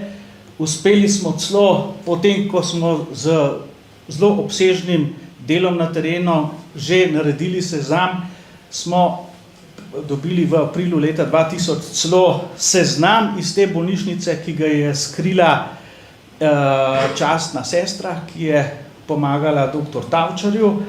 Tako da smo pravzaprav na koncu raziskave imeli kontrolni seznam za to ustanovo, če temu tako rečem. In seveda v zadnjem koraku smo tudi uspeli identificirati morišče, kamor je bila ta skupina ranjencev prepeljana, najprej iz Splošne bolnišnice v centralne zapore in potem 22. in 14. junija so bili ti ranjenci umorjeni pri Konfinu in izkop Konfina je tudi, obeh brezen pri Konfinu je tudi pokazal, da so to te žrtve. Te žrtve so bile tudi pokopane, v dveh primerih je bil opravljen družinski pokop. Moram pa povedati, v detalje ne bom šel, ker bom prišel na pravni del, moram pa povedati, da najbolj ganljiva srečanja v tem raziskovanju so bila srečanja z sorodniki, ko so prvič po tolkem času izvedeli za usodo njihovih najdražjih. Zdaj pa prehajam na pregled nekaj podatkov iz pregleda fonda AS 1860 Partizanska saniteta. Ta pregled je pokazal vrsto zanimivih podatkov, zlasti pa, da je sanitetni oddelek glavnega štaba Jugoslovanske armade že 2. maja izdal odredbo v zvezi z navodili za osvobajanje mest, ki je pač odredil naslednje. V smislu navodil sanitetnega oddelka v pogledu mobilizaciji medicinskega personala in sanitetnih ustanov pri osvobajanju mest odrejamo, takoj po zasedbi naj se zastražijo od strani korpusnih in divizijskih sanitetnih referentov vse sanitetne ustanove, personalu pove oziroma prepove oddaljevanje od teh ustanov za 10 dni.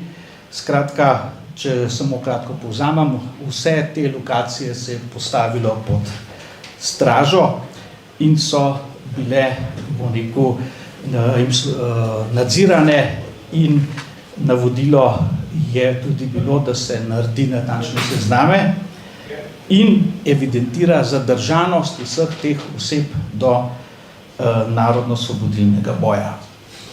Ugotovimo lahko, da je bila uvedba nadzora nad zdravstvenimi ustanovami, zdravstvenim osebjem in pacienti načrtovana tako, da se je omejilo gibanje in arhivsko gradivo ter pričevanja potrjujejo izvajanje navedene odredbe.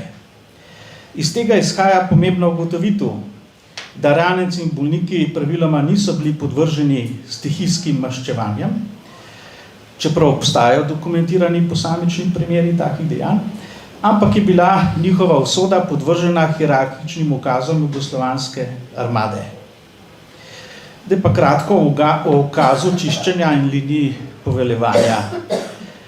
Glede na osnovno zahtevo mednarodnega humanitarnega prava o zapovedi humanega ravnanja z ranjenci in bolniki, iz katerih izhaja njihova nedotakljivost oziroma nevtralnost, kot jo denimo opredeljujejo že določbe od 1. do 6. člena Ženevske konvencije z dne 22. avgusta 1864 za izboljšanje položaja ranjenih v armadah na bojem polju, je bilo za raziskavo pomembno vprašanje, ali je bil izdan ukaz o naklepnem in množičnem odvzemu življenja skupini mednarodno pravno zaščitene kategorije oseb, tako imenovano čiščenje.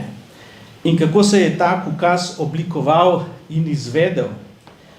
Da je bil tovrsten ukaz izdan, izhaja iz pričevanj majorja Ozne Dušana Bravničarja, kjer trdi, da je zavrnil ukaz generala Ivana Mačka. Navajam zapis iz Demokracije, leta 90. Nadvse odločno sem se oprl junija 1945 v Ljubljani Mačkovi zapovedi, naj organiziram čiščenje ljubljanskih bolnišnic od sovražnikovih ranjencev. Naslednji zapis je časnika Slovenec iz 28. junija 1999. Navajam, junija 1945, ko sem bil načelnik Ozne za Ljubljana mesto, namestnik mi je bil Franc Popit, pomočnik pa Vlado Kadunc, sem se kot major uprl ukazu generala Mačka, da iz ljubljanske bolnišnice odstranim sovražne ranjence. Konec navedka. O časovni umestitvi in načinu prenosa ukaza je mogoče pomembne podatke izvedeti iz monografije Mačkovega pomočnika Alberta Svetine Erna, ki je zapisal, navajam. Za povojne poboje je bilo odločilno že Titovo naročilo Mačku v Drvarju leta 1944. Takrat je prevladal ruski sistem razreševanja, po katerem je treba vse nasprotnike množično pobiti. Podlaga za to so bili sklepi, ki jih je Maček pri organiziranju Ozne prinesel iz Drvarja, kjer jih je dobil neposredno od Tita in Rankoviča. Vsi pripadniki protipartizanskih vojaških formacij so bili sovražniki, za katere ni sodišča, temveč samo likvidacije. Ko so ljudi množično pobijali, so točno vedeli, koga pobijajo. Večino slovenskih ljudi so pobili po zasliševanjih ali seznamih iz tako imenovane kartoteke. Ozna je med vrnjenimi in zajetimi protikomunisti delala sezname in jih zasliševala, ker je želela točne podatke o tem, kdo so in kaj so. Konec navedka. Čiščenje ranjencev, bolnikov in invalidov je bilo del širše akcije tako imenovanega čiščenja, katere nadaljevanje je omenil Josip Broz Tito v že danes že omenjenem govoru, da ne bom prav prevoda, ampak v njem piše, da jih bo dosegla roka pravice, roka maščevalka našega ljudstva. Skoraj mesec dni potem je 25. junija 1945 takratni podpredsednik jugoslovanske vlade Edvard Kardelj poslal znano depešo predsedniku slovenske vlade Borisu Kidriču, kjer je zapisal, najkasneje v teku 3 tednov bodo razpuščena sodišča nacionalne časti, vojna sodišča bodo sodila samo vojnim osebam, vse druge bodo prevzela redna sodišča. Proglašena bo nova amnestija. Nimate torej nobenega razloga biti tako počasni v čiščenju kot doslej. Konec navedka. Obstoju ukaza in njegovi izvedbi najzgovorneje pričajo kraji množičnih morišč in posmrtni ostanki žrtev. Izkustvo kraja množičnega morišča je nekaj grozovitega. Zgoraj omenjeni Albert Svetina je bil zadolžen za asanacijo Brezarjevega brezna, o čemer je zapisal, navajam, na Podotiku je bila ena prvih množičnih likvidacij ljudi, ki so ostali po bolnišnicah v Ljubljani, nemških ujetnikov, naših domobrancev, veliko hrvaških domobrancev, bili so moški in ženske, veliko civilistov, identificiranih nismo. Od vsega, kar se je v prvih povojnih dneh dogajalo, pa me je od partijske linije dokončno odvrnilo neposredno soočenje s pobitimi v Brezarjevem breznu. To je bil zame velik šok in meni je prišlo do preloma. To je vplivalo na moje nadaljne življenjske odločitve. Človek česa takega ne more gledati. Grozno je bilo. Razpadla trupla, razbite glave, strašen smrad. Videlo se je, da so bili ljudje pobiti zverinsko. 800 do 1000 pobitih je bilo. Konec navedka. V novejših zgodovinskih dokumentih lahko spremljamo pomembne spremljevalne dokumente izdanega ukaza o čiščenju, ki se nanašajo na prikrivanje krajev množičnih umorov oziroma grobišč. Danes je že bil omenjen dopis ministra za notranje zadeve z dne 22. junija 1945, ki je bil naslovljen na okrožne narodno-osvobodilne odbore. Tudi vsebina je že bila pojasnjena. Iz razprave Vladimirja Geigerja iz leta 2017 izhaja, da je šlo za naprej načrtovano organizirano delovanje na ravni zveznih oblasti. On je tam razčlenil situacijo na Hrvaškem. V sklepnem delu tega dela razprave se moramo vprašati, kako so množične likvidacije ranjencev, bolnikov in invalidov ter prikrivanje krajev množičnih umorov ter uničevanje grobov združljive z zahtevami mednarodnega humanitarnega prava. Izhodiščno vprašanje razprave je vprašanje o stopnji poznavanja določb mednarodnega humanitarnega oziroma vojnega prava v obravnavanem zgodovinskem obdobju. Po določbi 5. člena pravilnika o dolžnostih in področju stalne higienske komisije za socialno politiko in narodno zdravje pri Centralnem higienskem zavodu v Beogradu je bila ena od nalog stalne higienske komisije, da podaja mnenja in predloge o pojavih in vprašanjih, ki se ne nanašajo samo na zdravstveno prosveto, temveč tudi na mednarodne obveznosti in razmerja v zdravstvenih vprašanjih. Točka 11 navedenega pravilnika. Takrat veljavni predpisi so diseminacijo znanja o mednarodnem humanitarnem pravu določali kot obvezno. Profesor mednarodnega prava na Ljubljanski univerzi, dr. Ivan Tomšič, je pri novi založbi leta 1942 v Ljubljani izdal poglobljeno monografijo z naslovom Vojno in neutralnostno pravo, ki je sistematično in celovito predstavila mednarodna pravna pravila, ki opredeljujejo vojno ter pravila vojskovanja. Z navedeno monografijo je dvignil stanje znanstvenih spoznanj prav v času vojnih razmer v Sloveniji in s tem nedvomno poskušal vplivati na bolj human potek vojnih spopadov in življenja pod okupacijo. Tomšič poudarja pomen dolžnosti vojskujoče se države, ki zmaga v boju, da poskrbi, da se poiščejo mrtvi in ranjeni. Zaščititi jih mora pred ropanjem in slabim ravnanjem. Pred pokopom mrtvih je dolžna skrbno pregledati trupla, pri čemer dogovor obsega podrobne predpise o pokopavanju in ugotavljanju, kdo so mrtvi. Vojskujoče strani so si dolžne poslati spisek najdenih, ranjenih, bolnih in mrtvih. Posebej izpostavlja pomen načela, da mora vojskujoča se država paziti na ranjence in bolne osebe, jih varovati in z njimi človeško ravnati ne glede na njihovo državljanstvo.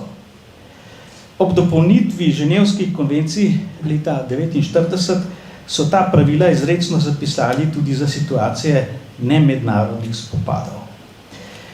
Tukaj je seveda relevantna določba 3. člena Ženevskih konvencij, ki je skupna in pravzaprav prepoveduje ubijanje, napad na življenje in telo, umore vseh vrst, pohabljanja, okrutno ravnanje, mučenje in tako naprej. Najbolj sistematično in poglobljeno delo na tem področju predstavlja mednarodno pravna študija pokojnega profesora Dieterja Blumenwitza z naslovom Okupacija in revolucija v Sloveniji. Ugotavlja, da so v drugi svetovni vojni veljale Haaška konvencija o zakonih in običajih vojne na kopnem z dne 29. julija 1899, potem Haaška konvencija o zakonih vojne in običajih vojne na kopnem iz leta 1907 ter Ženevske konvencije o ravnanju z vojnimi ujetniki iz leta 1929. Zaradi pomanjkljivosti in vrzeli Haaškega pravilnika vojne na kopnem je treba se tudi upoštevati tako imenovano Martensonovo klauzulo, ki pravzaprav narekuje, da se morajo upoštevati splošna načela mednarodnega prava, ki izhajajo iz običaja o človečnosti, veljavnih mednarodih in iz zahtev javne vesti.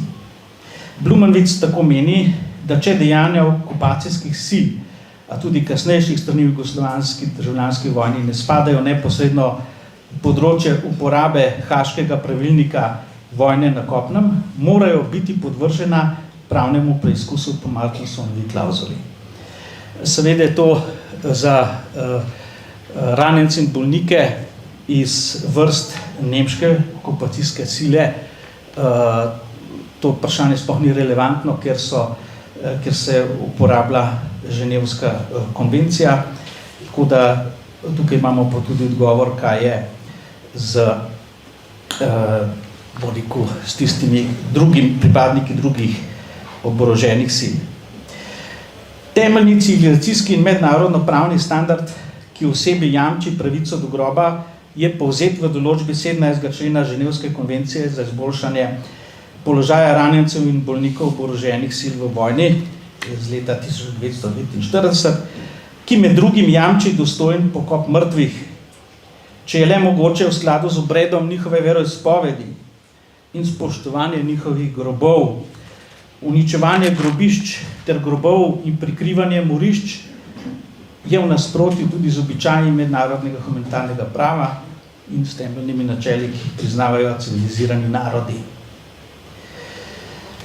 Pri iskanju odgovora na glavno raziskovalno vprašanje ni pomemben samo vidik mednarodnega humanitarnega prava in odgovornosti za njegove kršitve, temveč tudi zahteve, ki izhajajo iz mednarodnega prava človekovih pravic.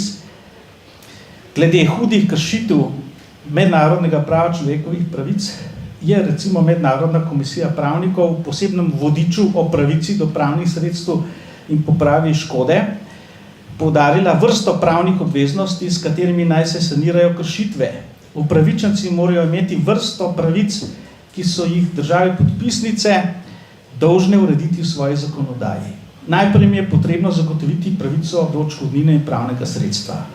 Posebej izpostavljajo pravico do preiskave kršitev, ki mora zadostiti vrsti zahtev, kot so denimo učinkovitost, nepristranskost, temeljitost, neodvisnost in druge. Pravica do resnice, ki izhaja iz mednarodnega humanitarnega prava, je še podrobneje razčlenjena v okviru mednarodnega prava človekovih pravic, ter ima tako individualni kot kolektivni vidik. Država je dolžna sprejeti ukrepe, s katerimi prepreči ponovne kršitve.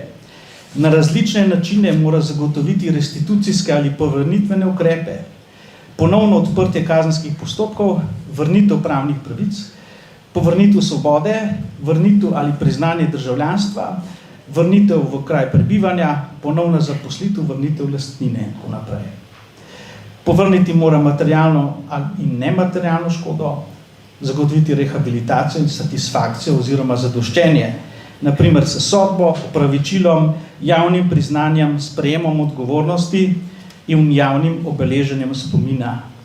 Posebej važna je tudi dolžnost države, da preganja in kaznuje storilce hudih kršitev človekovih pravic na področjih, ki so povezana s preprečevanjem mučenja, krutega, nečloveškega in ponižujočega ravnanja ali kaznovanja, izvensodnimi, naglimi ali arbitrarnimi eksekucijami, prisilnimi izginoti oseb, zločini proti človečnosti, genocidom, vojnimi zločini in drugimi hudimi kršitvami človekovih pravic. Zelo kratko o dosedanjih prizadevanjih Republike Slovenije. Tudi v 30-letnici samostojne države ni bilo mogoče sprejeti deklaracije o narodni spravi.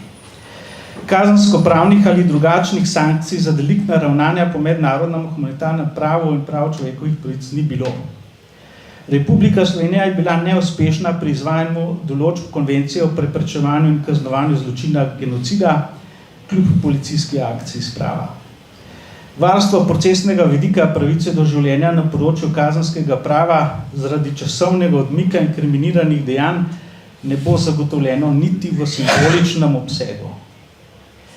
Zakon o popravi krivic, ki ureja pravico do povrnitve škode in pravice iz pokojninskega in invalidskega zavarovanja bivšim političnim zapornikom in svojcem žrtev povojnega protipravnega odvzema življenja, postopek za uveljavljanje teh pravic ter organe, ki odločajo o teh pravicah, posebne pogoje in postopek za spremembo pravnomočne kazenske sodbe, je Državni zbor sprejel z velikim časovnim zamikom, to je šele leta 1996. Po določbi 3. odstavka 3. člena se za žrtev povojnega protipravnega odvzema življenja ob izpolnjenih pogojih iz 2. člena, kjer imamo še vedno noter lex incerta inkriminacijo, pa na ta problem nadalje ne bom šel, po tej določbi se šteje za žrtev tudi oseba, ki je bila usmrčena brez obsodbe sodišča, v našem primeru ranjenci, bolniki in invalidi, vojni ujetniki. Priznana jim je pravica do odškodnine. Po določbi 8. člena Zakona o popravi krivic imajo pravico do izdaje mrliških listov in obeležitve grobov, če to še ni bilo storjeno, v skladu s posebnim zakonom. Zakon o vojnih grobiščih je bil sprejet z nadaljnjim časovnim zamikom leta 2003. V 4. členu je opredelil grobišča žrtev vojne po vojni usmrčenih oseb, da ne bom navajal, zaradi neustreznih rešitev Zakona o vojnih grobiščih ter neučinkovitosti izvršilne oblasti pri varstvu navedenih grobišč je bil leta 2015 sprejet Zakon o prikritih vojnih grobiščih in pokopu žrtev, ki je seveda uredil več pomanjkljivosti in pospešil delo Komisije Vlade Republike Slovenije za reševanje vprašanj prikritih grobišč. Osebno menim, da bi zaradi zagotavljanja večje neodvisnosti in operativnosti bilo potrebno koncept vladne komisije spremeniti v smeri neodvisne agencije z bistveno širšim vsebinskim spektrom delovanja. Ker se na ozemlju Slovenije nahajajo posmrtni ostanki oseb različnih držav, bi bilo smiselno pravno podlago delovanja navedene agencije preoblikovati v posebni mednarodni pogodbi. S prevelikim časovnim zamikom smo dobili nujno potrebno elektronsko evidenco vojnih grobišč in prikritih grobišč. Število prikritih grobišč je naravnost osupljivo, saj presega 700 lokacij. Enotnega poimenskega seznama obravnavane kategorije žrtev država še vedno ni izdelala. Učinkovit in pravočasen sistem identificiranja vseh žrtev ni bil vzpostavljen. Posledično je izostalo tudi izčrpno obveščanje svojcev žrtev o usodi pogrešanih po uradni dolžnosti. Zakonska ureditev je v veliki meri pobudo za postopke sanacije kršitev prevalila na svojce žrtev. Se opravičujem, če boste lahko počasi zaključili. Ja, prav, bom kar en del preskočil. Osvoboditev maja 1945 bi za kvalificirane vojne ujetnike iz vrst ranjencev, bolnikov in invalidov po standardih mednarodnega humanitarnega prava morala pomeniti takojšno osvoboditev in repatriacijo, če je šlo za državljane tujih držav. Grobovi v spopadih umrlih oseb bi morali biti nedotakljivi. Vsakršen nastanek grobov po koncu vojne zaradi protipravnih odvzemov življenja pa je prepovedan po mednarodnem pravu. Zgodilo se je drugače, ker jih je dosegla tako imenovana roka maščevalka. Tako protipravno ravnanje je kršilo celo vrsto temeljnih človekovih pravic, ki so varovane v sklopu mednarodnega humanitarnega prava. Pravica do življenja, telesne nedotakljivosti, osebnega dostojanstva, prepovedi mučenja in nečloveškega ravnanja, pravice do groba in pietetnega spomina. Ena od glavnih ugotovitev je, da Republika Slovenija ni uspela zagotoviti učinkovitega varstva človekove pravice do življenja in do varstva osebnega dostojanstva, tako žrtev kot tudi svojcev. Kljub vrsti zakonskih ukrepov, pomemben del kršitev še vedno ni odpravljen.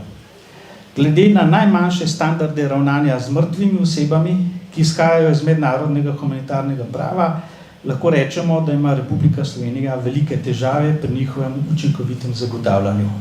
Sklepna ugotovitev žal ne more biti drugačna kot ta, da slovenska demokratična država v skoraj 3 desetletjih in pol svojega obstoja in 8 desetletjih po izvedbi vrste najhujših oblik kršitev mednarodnega humanitarnega prava testa človečnosti še vedno ni uspešno opravila. Zdaj pa po besedi vabiš naslednjega referenta, dr. Jožeta Dežmana. Dr. Dežmana verjetno ni potrebno posebej predstavljati, je nekdani direktor Muzeja novejše zgodovine, nekdani direktor Arhiva Republike Slovenije, predvsem pa že vrsto let predsednik vladne komisije za reševanje vprašanja prikritih grobišč. Danes pa nam bo spregovoril o nedavno javno, kako bi rekel, objavljenem popisu žrtev druge svetovne vojne, ki ga je pripravil Inštitut za novejšo zgodovino. Dr. Dežman. Hvala lepa. Jaz sem mislil, da je Blaž nam je dal pravzaprav pravni okvir, ki smo ga dolžni spoštovati tudi zgodovinarji. In mislim, da mogoče, če bi za začetek začel dr. Tavčar, ki je teh 62 bolnikov poslal v smrt, danes slovenska medicina ima Tavčarjeve dneve. Tako da tukaj bodo zgodovinske odgovornosti stroke še lovile, ampak tudi odgovornost slovenske zgodovine pravzaprav ni tako majhna, tako kot je to odgovornost do vedenja, odgovornost do jutri ena razprava spet o teh problemih končen mrliških listov, se pravi že taki, potem je nedvomno počas postaja, da je jasno, da je Arhimedova točka slovenske tranzicije je pravica do groba in spomina. Zadnje, da ta minimalni standard, ki je povedal to, kar je že to dr. Blumenic povedal, ampak mi vemo, kakšen je bil odziv končno slovenskega prava, tega, če spet rečemo, mainstream prava na to pobudo. In stanje, pravzaprav, kar jaz kot zgubljeno priložnost Inštituta za novejšo zgodovino vidim, je, da ni znala oceniti položaja, v katerem so se znašle popisovalke inštituta, ko so morale projekt začeti. Skratka, kako je bil namen popisati smrtne žrtve, oni prav od leta 1939 do začetka 1946, ampak imele so pravka s tradicijo države, ki je začela licitirati 1 700 000 pred Pariško mirovno konferenco in potem je leta 1964 zagnala popis, ki ga je upravljalo 30 000 ljudi, se pravi povsem amaterski popis, v katerem so popisali 597 323 žrtev. In to je bil totalen bankrot in je seznam šel takoj v podobno tajnost kot prikrita grobišča. Ampak v Sloveniji so takrat popisali približno, kot smo rekli, nekaj čez 40 000 žrtev, ampak ta popis 40 781, ta popis potem zgine. Ampak leta 1987 se pa pojavi v eni brošurici Slovenija te poznam, popis, na katerem se avtor sklicuje na statistični zavod. In vidite, da se je med popisom 64 in 87 so grozovite razlike. Recimo v Ljubljani manjka 5000. To je neverjetno. Se pravi 8000 pri 50 000, 20% razlike. V istem režimu, ki je bil zavezan popolnemu vedenju in historično-dialektični popolni znanosti. In če pogledamo zdaj, kako je možen, da Inštitut za novejšo zgodovino ni dal ocene režima, ki pusti za sabo nekaj, in to je samo povzemam, to, kar sem že večkrat pisal, to je bil režim, ki ni znal prešteti ne mrtvih, ne živih pravzaprav, in režim, ki ni bil sposoben demografskih evidenc vzpostaviti. Se pravi, to sploh ni bila država. In spet ponavljam, če se začne to po Grolu kot klavanca, država klavanca, potem preide v državo lažnivko. In to, v kakšno stanje so trčile te boge punce, ki so popise delale, to vam jaz povem, ker jaz sem takrat pa naredil že en popis, kjer sem med 36 000 prebivalci okrožja Jesenice partizanskega sem popisal okrog 15 000 ljudi in sem v matičnih knjigah videl cele strani ljudi brez evidenčne matične številke. To pomeni, da jih je hudič vzel. Se pravi, to ni bila država, to ni bila, ko smo dobili evidenčne matične številke, bi mogli za ljudi brez evidenčnih matičnih številk ugotoviti, da so živi ali mrtvi. Saj približena, ne? Ne. In če pogledate, se pravi, z 2,7% pridemo potem v tisti partizanski štoriji na oceno 46.000 režimsko očiščenih žrtev in v fusnoti je 9.000 domobrancev in 5.000 padlih v nemški vojski. In pa sedanje stanje 100.000, kjer je, če delimo to na čaščene in zamolčane, je približno 50.000 režimsko priznanih žrtev in 35, ampak to mislim, da bomo 13.000 je še faktor X, ne. Ampak dejstvo je, da slovensko zgodovinopisje ni ocenilo države morilke in države lažnivke tako, kot bi bilo treba. To je velika odgovornost Inštituta za novejšo zgodovino, da ni zmogel ene minimalne ocene, s čim se je srečal. Potem je seveda ta popis je napredoval in se pojavljajo, kot vidite, recimo 2005 je državljanska vojna po teh vidnih parametrih ocenjena na nekaj na 20.000, čez 18 let to število naraste na ene 27.000, se pravi, tako jih ocenjujemo okrog 30.000. Slepota za državljansko vojno je grozovita odgovornost zgodovinske stroke. 30.000 je 2%, to je toliko v Združenih državah Amerike in Španiji. In tako Španija kot ZDA so še zdaj paralizirane od preiskovanja. Naslednja stvar, jaz moram reči, da sem spet skozi ponavljam. Moj zadnji pogovor z gospod Jasno Horvat, direktorico inštituta, je bilo tako, da so telefoni zleteli, ker ji ni mogla razumeti, da je treba narediti šifrant za tak popis. In zdaj imamo tukaj, poglejte, en pojme, to so vojne vloge. Aktivist OF, aktivist OF, iligarc, pa sodelavec partizanskega gibanja. Aktivist OF je neumnost. Sodelavci partizanskega gibanja pa seveda imajo hierarhijo. Ali so komunistični blok, ali so politične organizacije, ki so v bloku zraven, ali so pa kar tako. Ampak, se pravi, to so neke čudne besede. Tudi jaz ne vem, glede na to, da je bil računalniški nivo tega popisa, je bil približno na nivoju enega centra uporabnikov, centra za socialno delo, ne? Ampak, poglejte, ta partizanski blok ima kar kategorije, kar tako partizanski dezerter, skrivač, knoj, narodna zaščita. To je kurji foter, kako boš iz tega prebral in seštel pri trezni pameti, da boš vedel, da imaš vse pojme zajete. Še hujše je pri tem protikomunističnem bloku, kjer je še večja teologija. Kaj? Ampak to lahko zdaj govorimo, kjer so, hvala Bogu, ta popis odprli za javnost. Prej tega nismo mogli vedeti. Prej so bili v slonokoščenem stolpu znanosti in so nam prodajale številke. Neverjetno natančne, da bi človek jim se celo verjel kdaj, ne. Kako iz tega kaj seštet?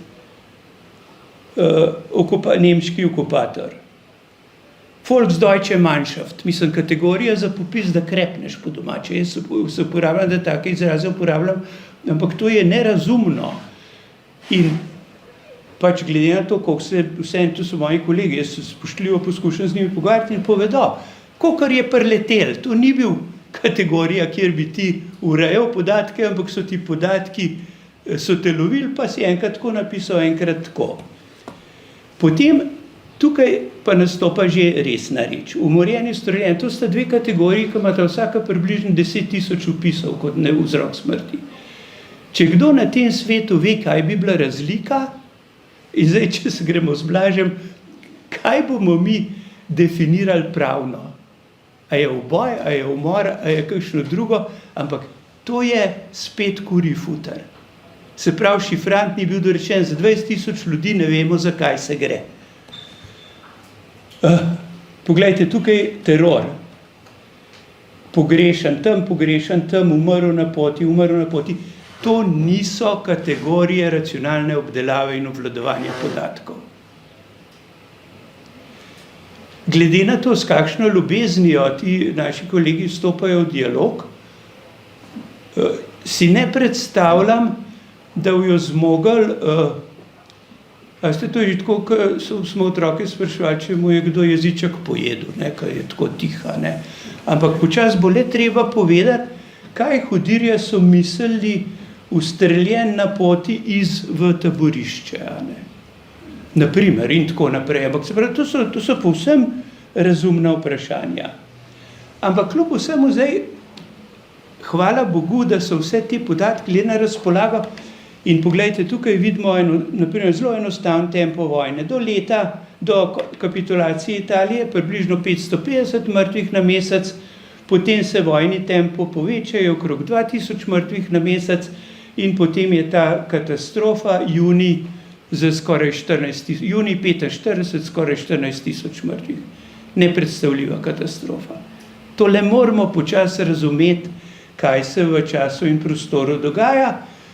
In potem zdaj je tukaj se pa leko, pač glede na to, da je dovoljeno uporaba te baze, da jo lahko prilagodiš. Jaz sem poenostavil šifrant in naprimer, če vzamemo že zdaj samo že kaj so vzroki smrti po bojnih vlogah, vidimo, da je naprimer razmeroma jasno, da je pri partizanih 60%, pri mobiliziranih okupatorske armade 44% boj, koliko je ta famozna umorjeni, ustreljeni, vidite, da so to predvsem civilisti in tako naprej.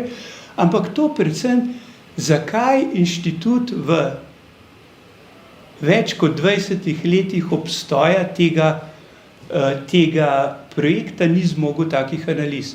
Zato, ker ni bilo šifranta. Tako to je. Če nimaš orodja, ne moreš šteti. Potem tisto temeljno dejstvo, ki je v partizanskih enotah in v nepartizanskih vojskah, to so mobilizirane okupatorske armade, pade približno po 1,9% prebivalstva, se pravi. Popolnoma enako, skoraj okrog 28 000 na eni in na drugi strani. In potem, če pogledamo pokrajinsko, to vidimo, Prekmurje so skoraj sami nepartizani, Ljubljanska pokrajina večina nepartizani, Spodnja Štajerska večina nepartizani, Zahodna Slovenija se počasi Gorenjska je približno pol, Koroška in edina resna pokrajina je Primorska, ampak spet, če vzamemo, je spet usodni faktor kapitulacije Italije, ko se Primorci preprosto zvalijo v partizane, a ne. Potem tudi ta spolna pripadnost, zlasti, če beremo kakšne fantazije gospoda Pirjovca, ki vidi silno ženstvo v partizanih, vidimo, da je tukaj tudi pri mrtvih, to je pač par procentov, je pa seveda več ženskega trpljenja med civilisti in tudi med sodelavci partizanskega gibanja. In pa potem, recimo, če vzamemo zakonske statuse, se tudi jasno vidi, da je izrazito najmanj poročenih med mobiliziranih v okupatorske vojske, v protikomuniste, tudi samo 1/5 partizanov, a ne.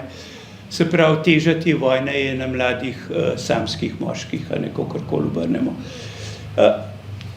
Seveda, lahko se vprašamo, a je bilo potrebno, da je inštitut te podatke toliko let skrival in onemogočal njihovo racionalno rabo, a ne. Ker vse te analize, ni zato, da bi se videla, ampak tukaj sem naredil, recimo, bom samo seštevk povedal, tukaj gre po mesecih, po vlogah, lahko seštejemo v bistvu človeka po človeka, ki je bil. Ampak seštevk do kapitulacije Italije je okrog nad 18 000 mrtvih Slovencev, 638 mrtvih nemških okupatorjev in 994 mrtvih italijanskih okupatorjev. Proti komu je bila ta vojna uperjena? Drugi del je več kot, recimo, skoraj 57 000 mrtvih prebivalcev Slovenije in 5400 mrtvih nemških okupatorjev. Ampak od teh jih je 2500 v prvi polovici leta 1945, ko imamo že ta jugoslovanski prodor proti Trstu in mačarsko-bolgarski čez Prekmurje. Ampak skratka, zakaj nam to ni bilo vidno? In zdaj, če se štejemo, se pravi, od okrog 100 000 mrtvih, pa zraven pa ima okupator tudi, če malo zaokrožimo, nima 10 000 mrtvih.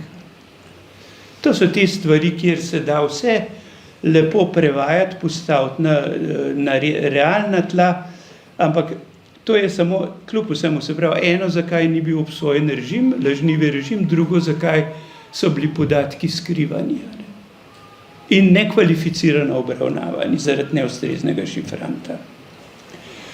Zdaj pa prihajamo seveda po teh drobnarijam, ki to niso.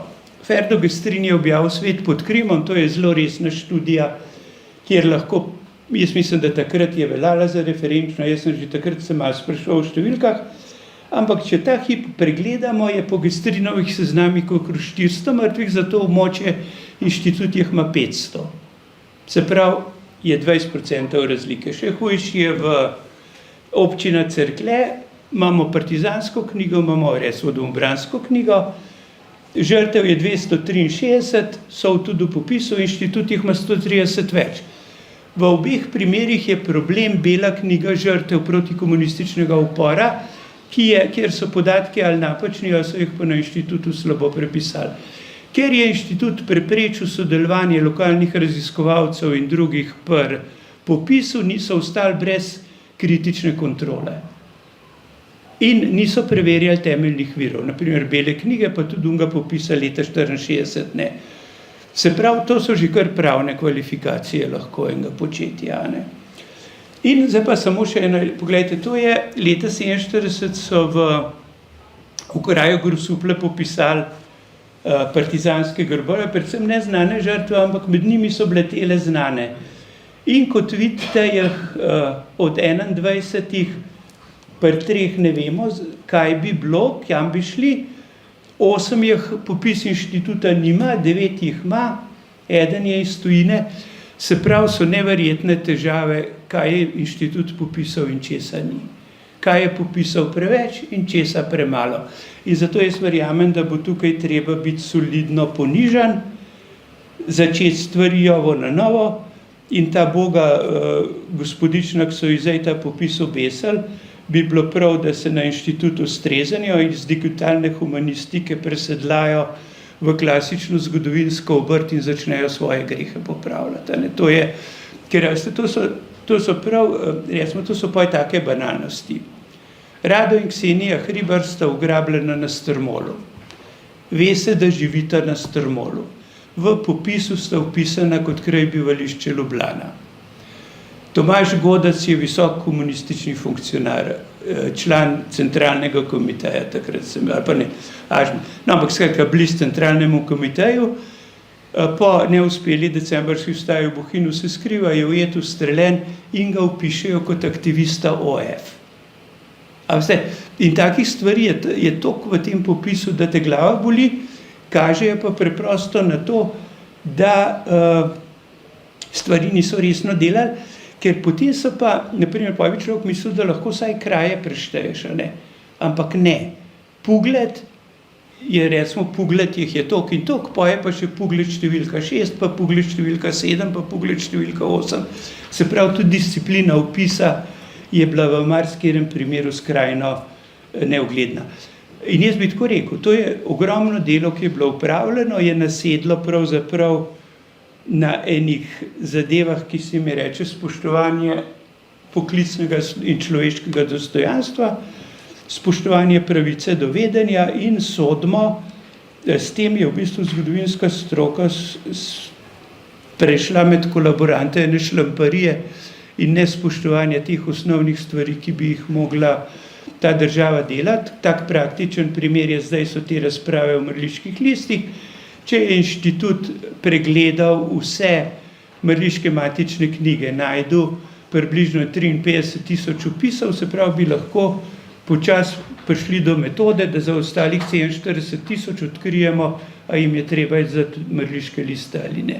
To so stvari, kjer je pa zgodovinska stroka in država lahko sodelujeta in jaz mislim, da je zadeva, hvala Bogu, so jo odprli za javnost, hvala Bogu, da se lahko pogovarjamo in verjamem, da bo proces šel naprej tako, da bodo kakšna slovenska poročila o izginulih osebah, slovenska poročila o pravicah mrtvih v Organizaciji Združenih narodov in pa predvsem, da se bo en kup norosti ki smo jim zdaj v Sloveniji priča, da bo počasi nasedlo na resnici in pravnih standardih, ki smo jih žrtvam kot država dolžni. Ampak tako to je, brez imenovanja mrtvih tudi slovenske demokracije ne bo. Hvala lepa.